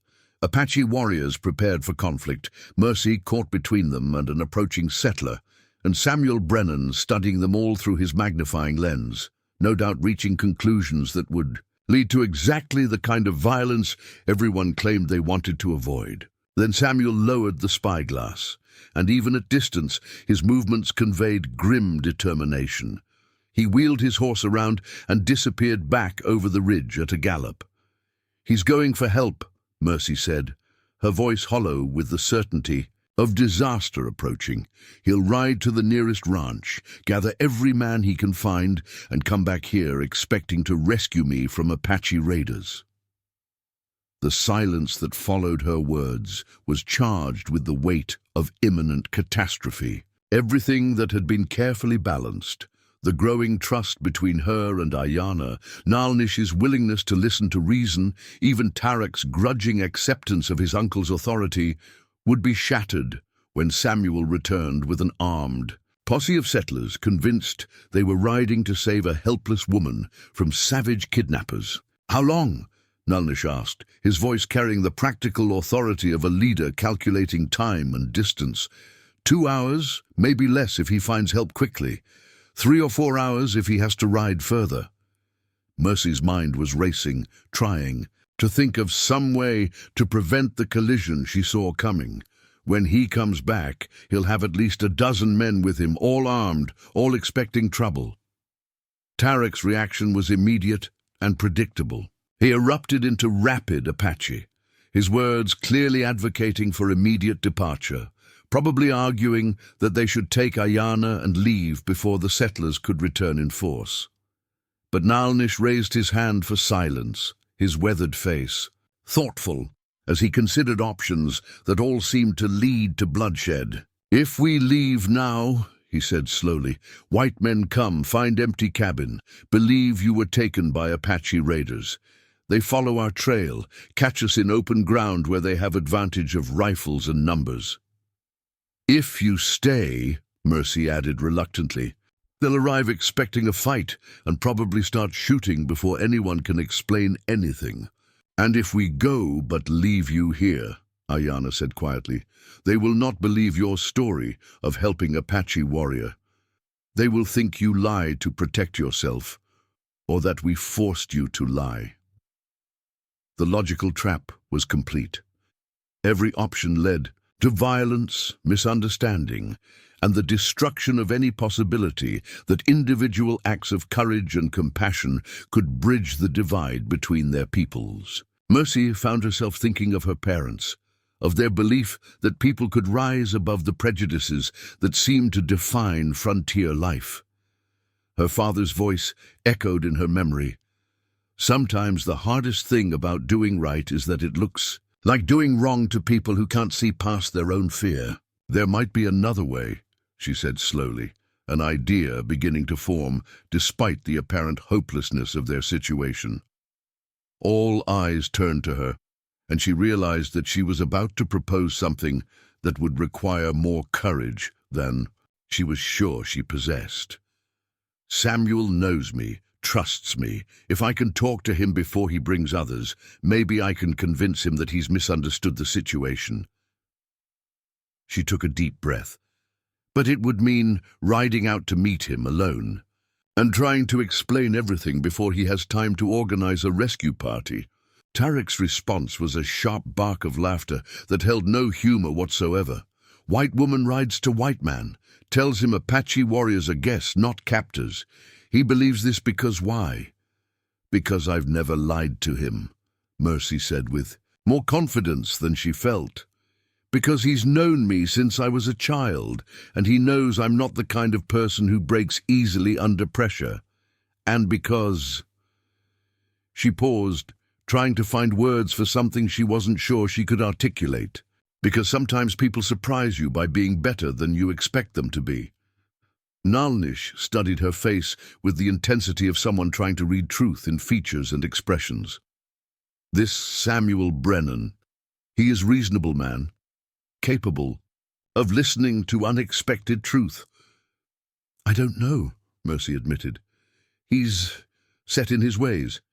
He's had cattle stolen by Apache raiders, lost friends to attacks. But he's also the kind of man who rides 5 miles to check on his neighbor's orphaned daughter because he gave his word to her dead parents. So he has honor, Aiyana observed, even if his honor is shaped by fear and prejudice. Yes, and maybe that's enough to work with.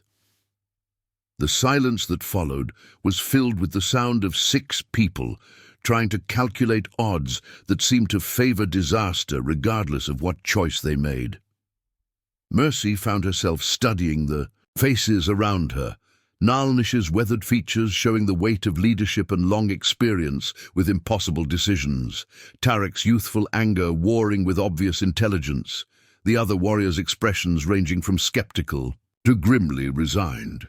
There is another problem, Aiyana said quietly. Even if you convince this Samuel not to bring others, even if you make him understand truth of what happened here, what then? Word will spread. Other settlers will hear that white woman helped Apache warrior, that Apache search party came to her cabin. Some will call you traitor, others will say we corrupted you, forced you to help us. The implications of his words settled over Mercy like a cold weight. She'd been so focused on the immediate crisis that she hadn't fully considered the long-term consequences of her actions. In a territory where survival often depended on clear divisions between us and them, her friendship with Aiyana marked her as someone who couldn't be trusted by either side. I know, she said simply, but that doesn't change what's right. Nalnish dismounted from his horse with the fluid grace of someone who'd spent decades in the saddle.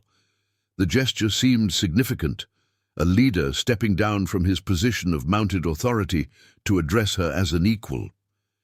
You would risk much for people who are not your people, he said, his English precise despite its accent. Why? Because they are my people now. The words came out before Mercy had fully formed the thought, but once spoken, she realized they carried a truth she hadn't previously acknowledged. Aiyana is my friend. That makes his family my family, his people my people. Not in the way of blood or birth, but in the way of choice and honor. The simple declaration seemed to resonate in the morning air. She saw something shift in Nalnish's expression, a recognition of something that transcended cultural boundaries. Even Tarek's antagonistic posture seemed to soften slightly, though his face remained skeptical.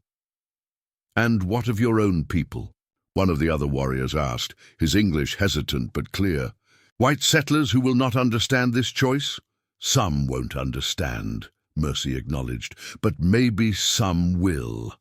Maybe if they see that friendship is possible, that Apache people are capable of honor and kindness just like anyone else, then maybe things can change. Change is hard, Nalnish said quietly. Old hatred has deep roots, grows strong in soil watered by blood and fear. But new friendship has to start somewhere, Mercy replied. Maybe it starts with one person making a choice that looks crazy to everyone else. Ghost had been watching the entire exchange with the alert intelligence that had made him such an effective hunting companion to her father. Now he rose from his position and padded over to stand between Mercy and Aiyana, his presence somehow symbolic of the bridge they were all trying to build. Your dog, Nalnish observed with what might have been amusement. He has made his choice about Apache warriors. Ghost is a good judge of character, Mercy said, reaching down to scratch behind the dog's ears. My father always said animals see things humans miss because they're not confused by all the things we think we know.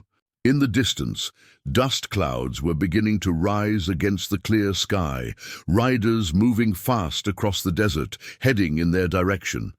Samuel had found help and was returning with it. The moment for decision had arrived.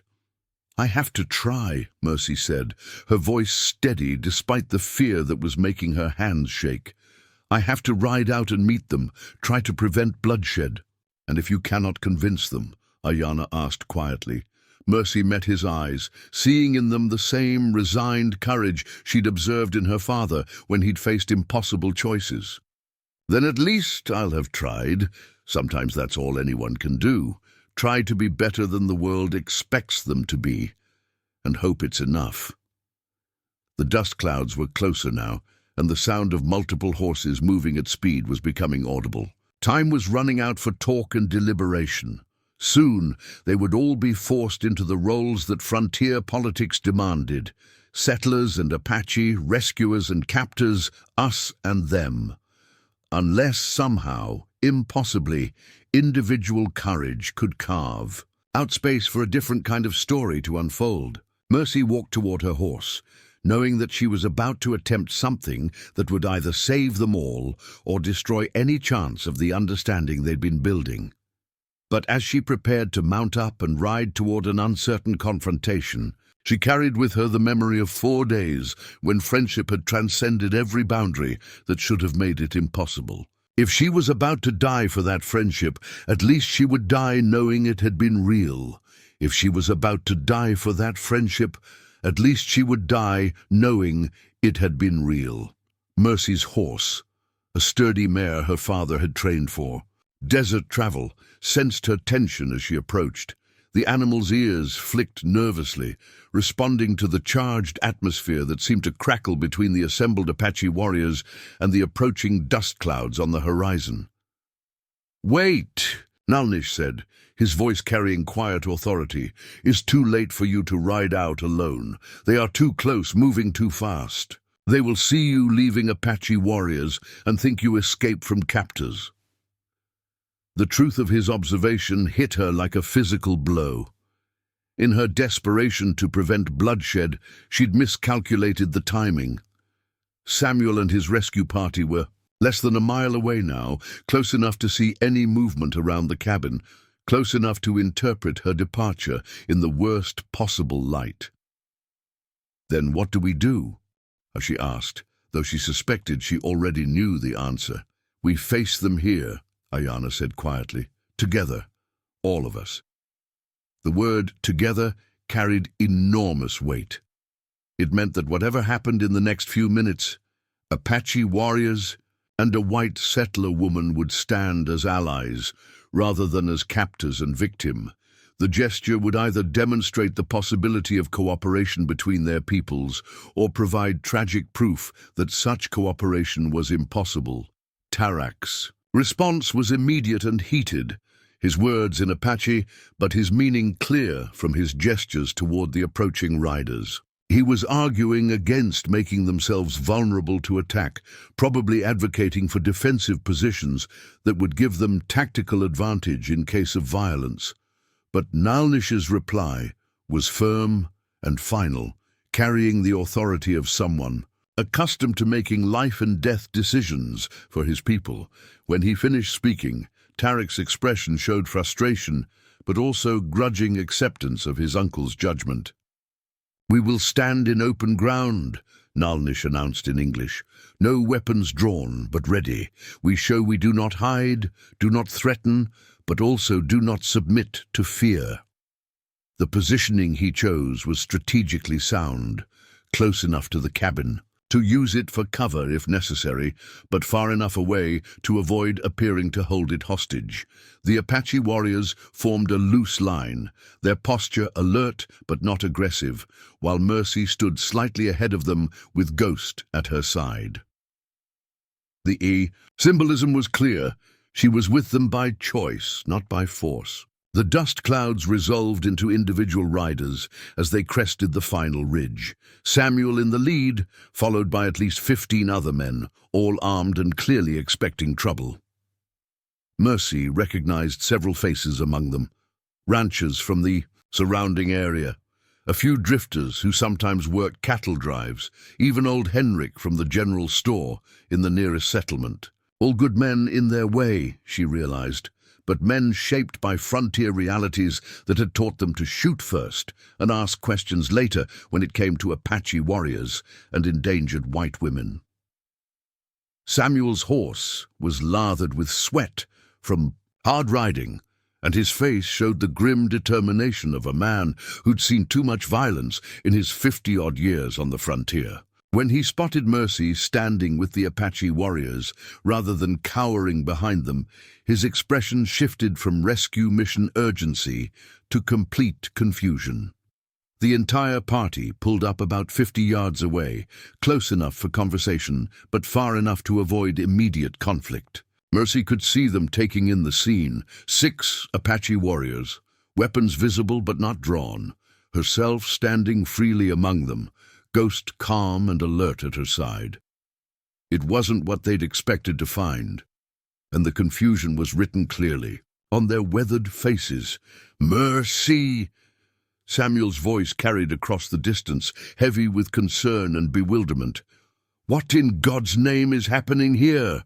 Before she could answer, one of the younger men in his party, Pete Garrison, she thought, though she wasn't certain, raised his rifle and called out, "Step away from them, Miss Thorne. We're here to get you out of this." The movement of his weapon triggered an immediate response from the Apache warriors. Hands moved to knife handles and bow grips, though no weapons were actually drawn. The tension ratcheted up instantly, transforming a tense confrontation into something that could explode into violence with the slightest provocation. "Nobody move!" Mercy called out, her voice carrying authority that surprised even herself. "Pete, lower that rifle right now." The young cowboy hesitated, clearly torn between his instinct to follow her order and his conviction that she was under duress from hostile Apache.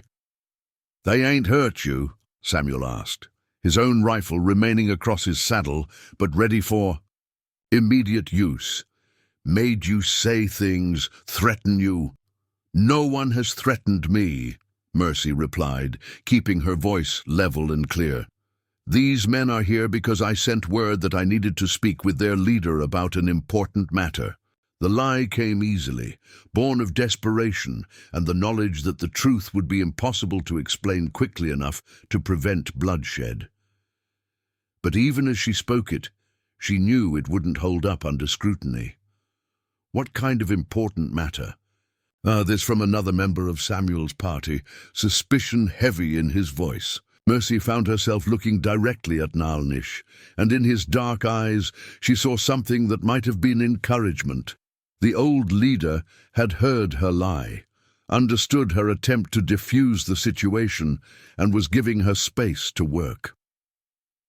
"A kind that affects all of us," she said, surprised by the steadiness in her own voice. "Cattle theft, raids blamed on the wrong people, conflicts that hurt everyone involved." Samuel's expression shifted slightly, and she could see him processing this unexpected information.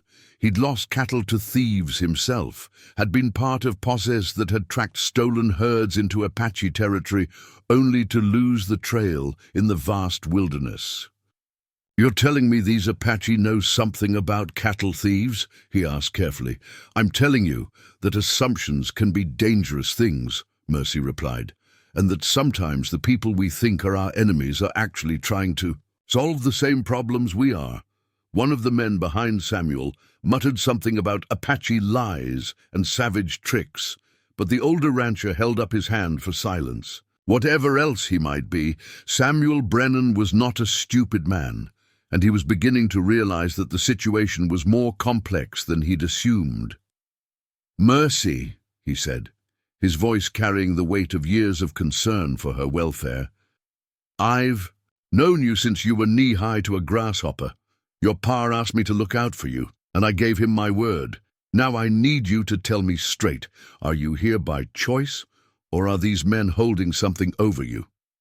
The question hung in the morning air like a challenge, and Mercy realized that this was the moment when everything would be decided, not by weapons or force, but by her ability to convince a good man to see past his preconceptions to a more complex truth. She stepped forward, moving away from the Apache warriors, but not toward Samuel's party. Instead, she positioned herself in the space between them, literally standing in the divide that separated two peoples who'd been taught to see each other as enemies. "Samuel," she said, her voice carrying clearly across the distance, "4 days ago I found an Apache warrior dying from an infected arrow wound. I could have left him to die. It would have been safer, easier, and no one would have blamed me for it." She paused, letting that sink in, watching the faces of the men who had ridden here expecting to rescue her from captivity. "Instead, I brought him to my cabin, treated his wounds, nursed him back to health. Not because I had to, not because anyone forced me, but because it was the right thing to do." "Mercy," Samuel began, but she held up her hand. "I'm not finished." Her voice carried an authority that surprised everyone present, including herself. "In those 4 days, I learned something that I think you all need to hear. I learned that this Apache warrior, his name is Aiyana, is a father who loves his daughter the same way my father loved me.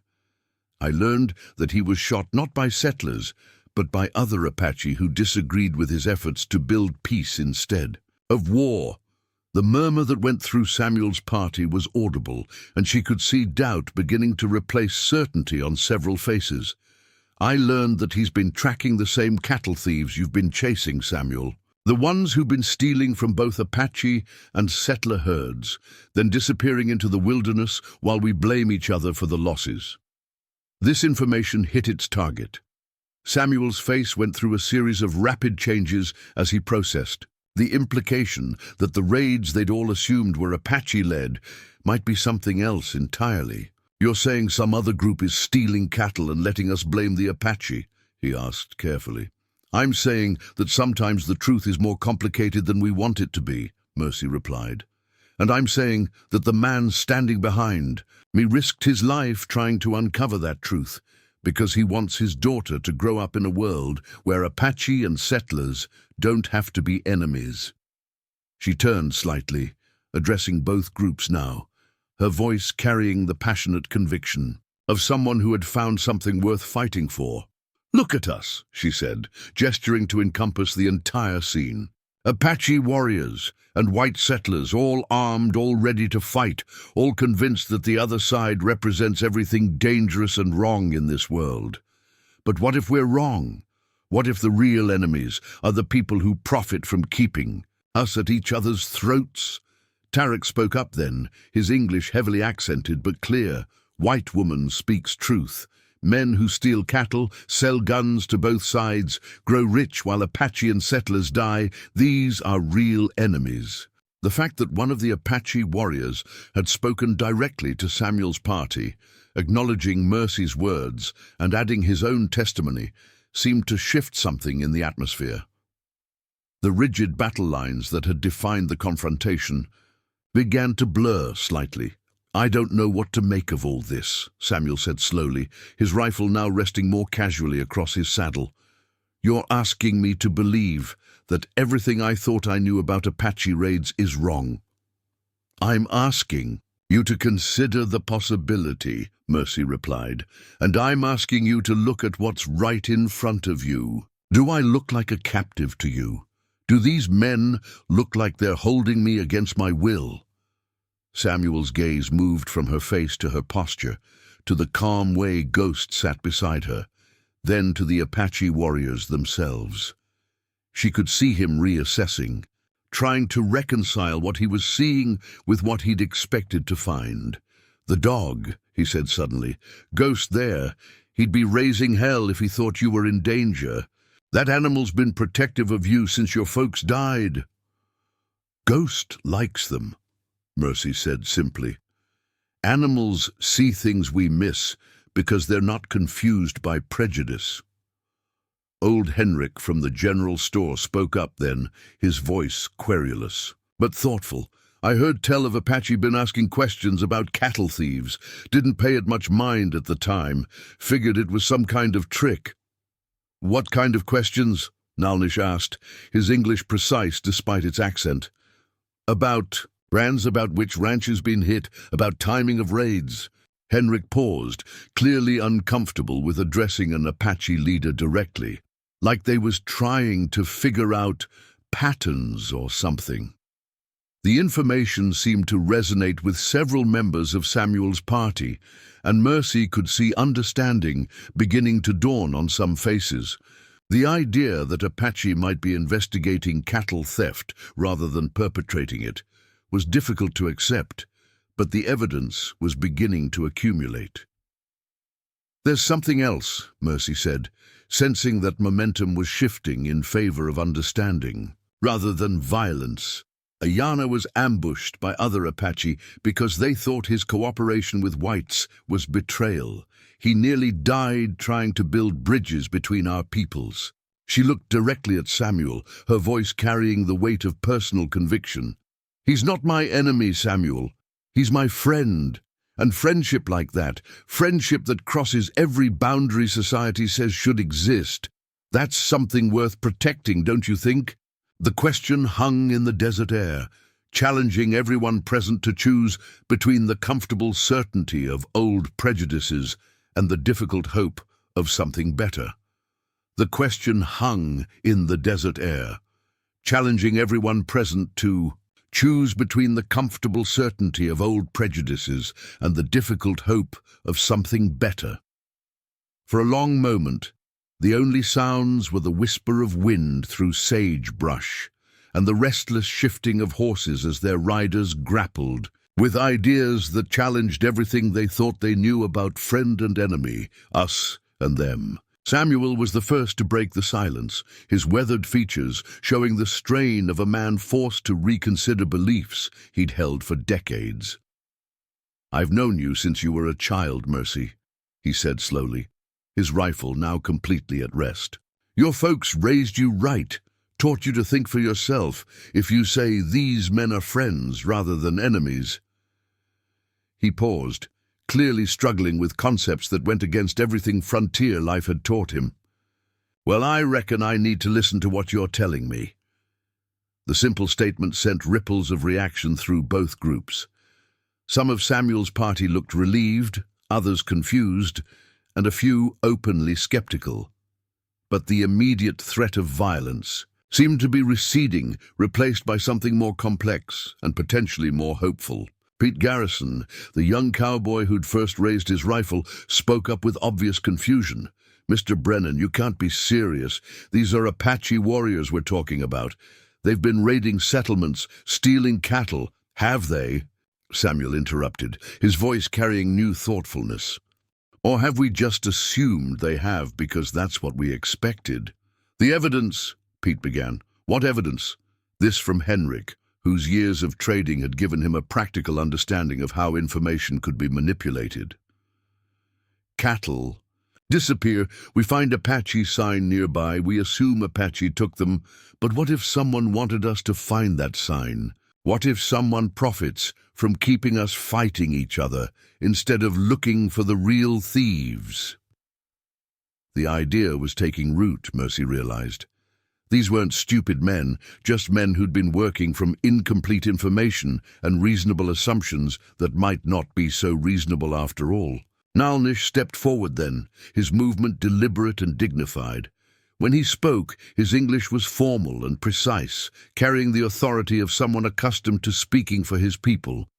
"White men who ride here to rescue women from Apache. This shows honor, shows care for those who cannot protect themselves. We understand this.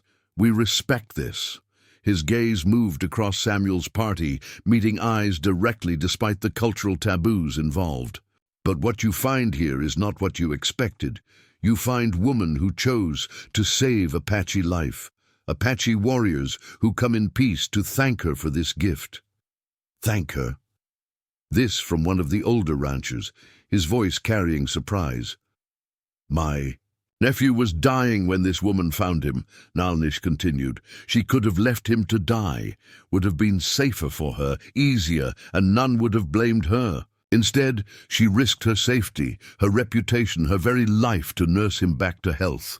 This is not small thing. This is act of great courage, great honor." Aiyana stepped forward to stand beside his uncle, and when he spoke, his voice carried the same formal dignity. "I ask you to see what I have seen," he said, addressing Samuel's party directly. "This woman, she has strength of mountain, heart of running water. When I was weak, she was strong. When I was fevered, she was calm. When I spoke of my daughter in delirium, she understood that love for child transcends all boundaries between peoples." He paused, his dark eyes moving from face to face among the assembled settlers. "She could have used my weakness for advantage, taken my weapons, learned our secrets, held me for ransom or trade. Instead, she kept my weapons within my reach, asked nothing in return for her care, and when I was strong enough to leave, she prepared to let me go with only her friendship as payment." The testimony was having its effect. Mercy could see attitudes shifting, certainties wavering, as men who had ridden here expecting to rescue a captive found themselves confronted with evidence of something unprecedented, genuine friendship. Between Apache and settler, based on mutual respect and shared humanity. Samuel dismounted from his horse, the gesture significant in its demonstration of trust and willingness to meet the Apache leaders as equals rather than adversaries. "I don't pretend to understand all of this," he said, his voice carrying the honesty of a man grappling with new realities. "But I know Mercy Thorne, and I know she doesn't lie. If she says you men are friends rather than enemies, then I reckon I need to believe her." The simple statement carried enormous weight. Samuel Brennan was a respected figure among the local ranchers, a man whose judgment other settlers trusted. His acceptance of the situation would influence how others interpreted what they were seeing. But it was Nalnish's response that transformed the moment from temporary truce to something more lasting and significant. "Samuel Brennan," the Apache elder said, his tone carrying the formality of ceremony, "you show wisdom in listening to woman who shows such courage. You show honor in coming to help one you thought in danger. These things speak well of your character, of your people." He turned then to address Mercy directly, his weathered features showing something that might have been grandfatherly pride. "Mercy Thorne, daughter of Thomas and Sarah, you have shown that friendship can exist between Apache and white settlers, when both choose to see human heart instead of skin color. You have given life back to my nephew, and in doing so, you have given hope back to all of us who believe peace is possible." The formality of his words, the use of her parents' names, made it clear that this was more than casual conversation. This was ceremony, recognition, the creation of bonds that transcended traditional boundaries. "By your actions, you have proven yourself friend to Apache people," Nalnish continued, "not just to Aiyana, but to his family, his clan, his tribe. We name you friend who shares fire, one who can be trusted with light and warmth, one who keeps flame alive for others." The Apache phrase he spoke carried musical resonance, and when the other warriors repeated it, their voices blended in harmonious acknowledgement of something unprecedented. A white settler formally adopted into Apache friendship and protection. "What does that mean exactly?" Samuel asked, his practical nature asserting itself even in the face of ceremony. "It means," Aiyana answered, "that Mercy Thorne is under protection of Apache people. Any who would harm her must answer to us. Any who would threaten her home or her welfare will find Apache warriors standing in their path." The implications were staggering. In a territory where Apache raids were a constant threat, to have Apache protection was security beyond price. But more than that, it was recognition, formal acknowledgement that individual courage could transcend cultural boundaries and create something new. And it means, Nalnish added, that door of trade and communication is opened. Cattle thieves, who steal from both Apache and settler, men who profit from our conflict, these become common enemies.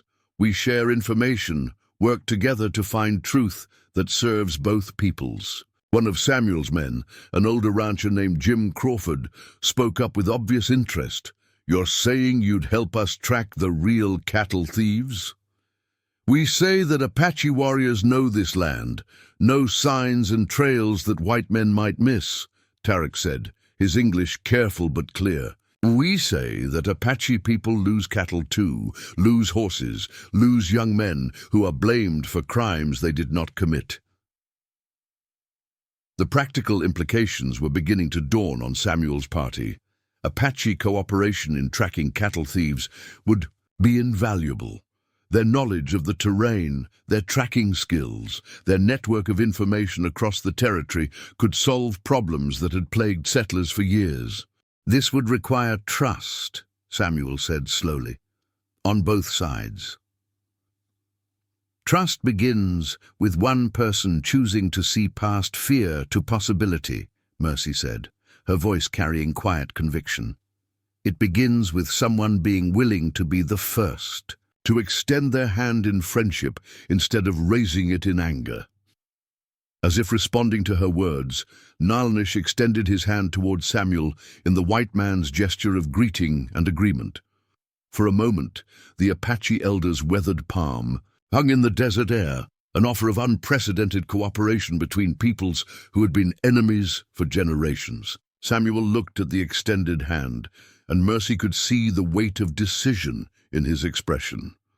This wasn't just about accepting a handshake. It was about accepting the possibility that everything he'd believed about Apache people might need to be reconsidered. Finally, with the deliberate movement of a man making a momentous choice, Samuel reached out and clasped Nalnish's hand. The simple gesture sent ripples of reaction through both groups: surprise, approval, uncertainty, but also something that might have been hope.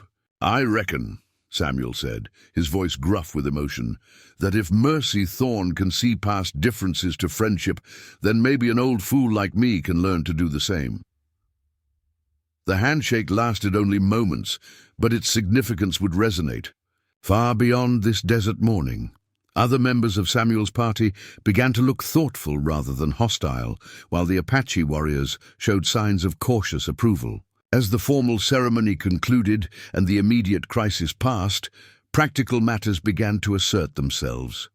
Aiyana was strong enough to travel, but the question remained of how he would return safely to his people while avoiding those who had ambushed him. "I will send scouts," Nalnish decided, "to watch trails and ensure safe passage. But first, nephew, you must think carefully about what you will tell Little Fox when you return to her." At the mention of his daughter, Aiyana's entire demeanor softened, and for the first time since the confrontation began, he smiled with genuine warmth. "I will tell her of white woman, with courage of warrior and heart of mother, who saved her father's life when she could have chosen safety instead." His voice carried the cadence of someone already composing the story he would share. "I will tell her that friendship is possible between all peoples when they choose to see with eyes of the heart instead of eyes of fear." "And will you tell her about Ghost?" Mercy asked, gesturing toward the dog, who had remained calm throughout the entire confrontation. "Ah, yes. I will tell her of Ghost, the wise dog who judges character better than many humans, who saw past difference to essence of person." Aiyana looked down at the animal with obvious affection. "She will want to meet this Ghost someday, I think." "She'll always be welcome here," Mercy said, and meant it. "Both of you will." The farewells that followed were unlike anything any of them had experienced before. Apache warriors and white settlers parting as allies rather than enemies, with promises of future cooperation and mutual aid. Samuel's men began their journey back to their ranches with new understanding of the complexities that shaped frontier life, while Nalnish's warriors prepared to escort Aiyana safely home to his daughter. But before they parted, Nalnish had one final gift for Mercy. "We leave you with protection," he said, "but also with responsibility. You are bridge now between peoples who need bridge. This is great honor, but also great burden. Are you prepared for this?" Mercy looked around at the faces surrounding her, Samuel's weathered features showing new respect and understanding, Aiyana's expression of deep gratitude and friendship, Nalnish's wise eyes reflecting both pride and concern for her future.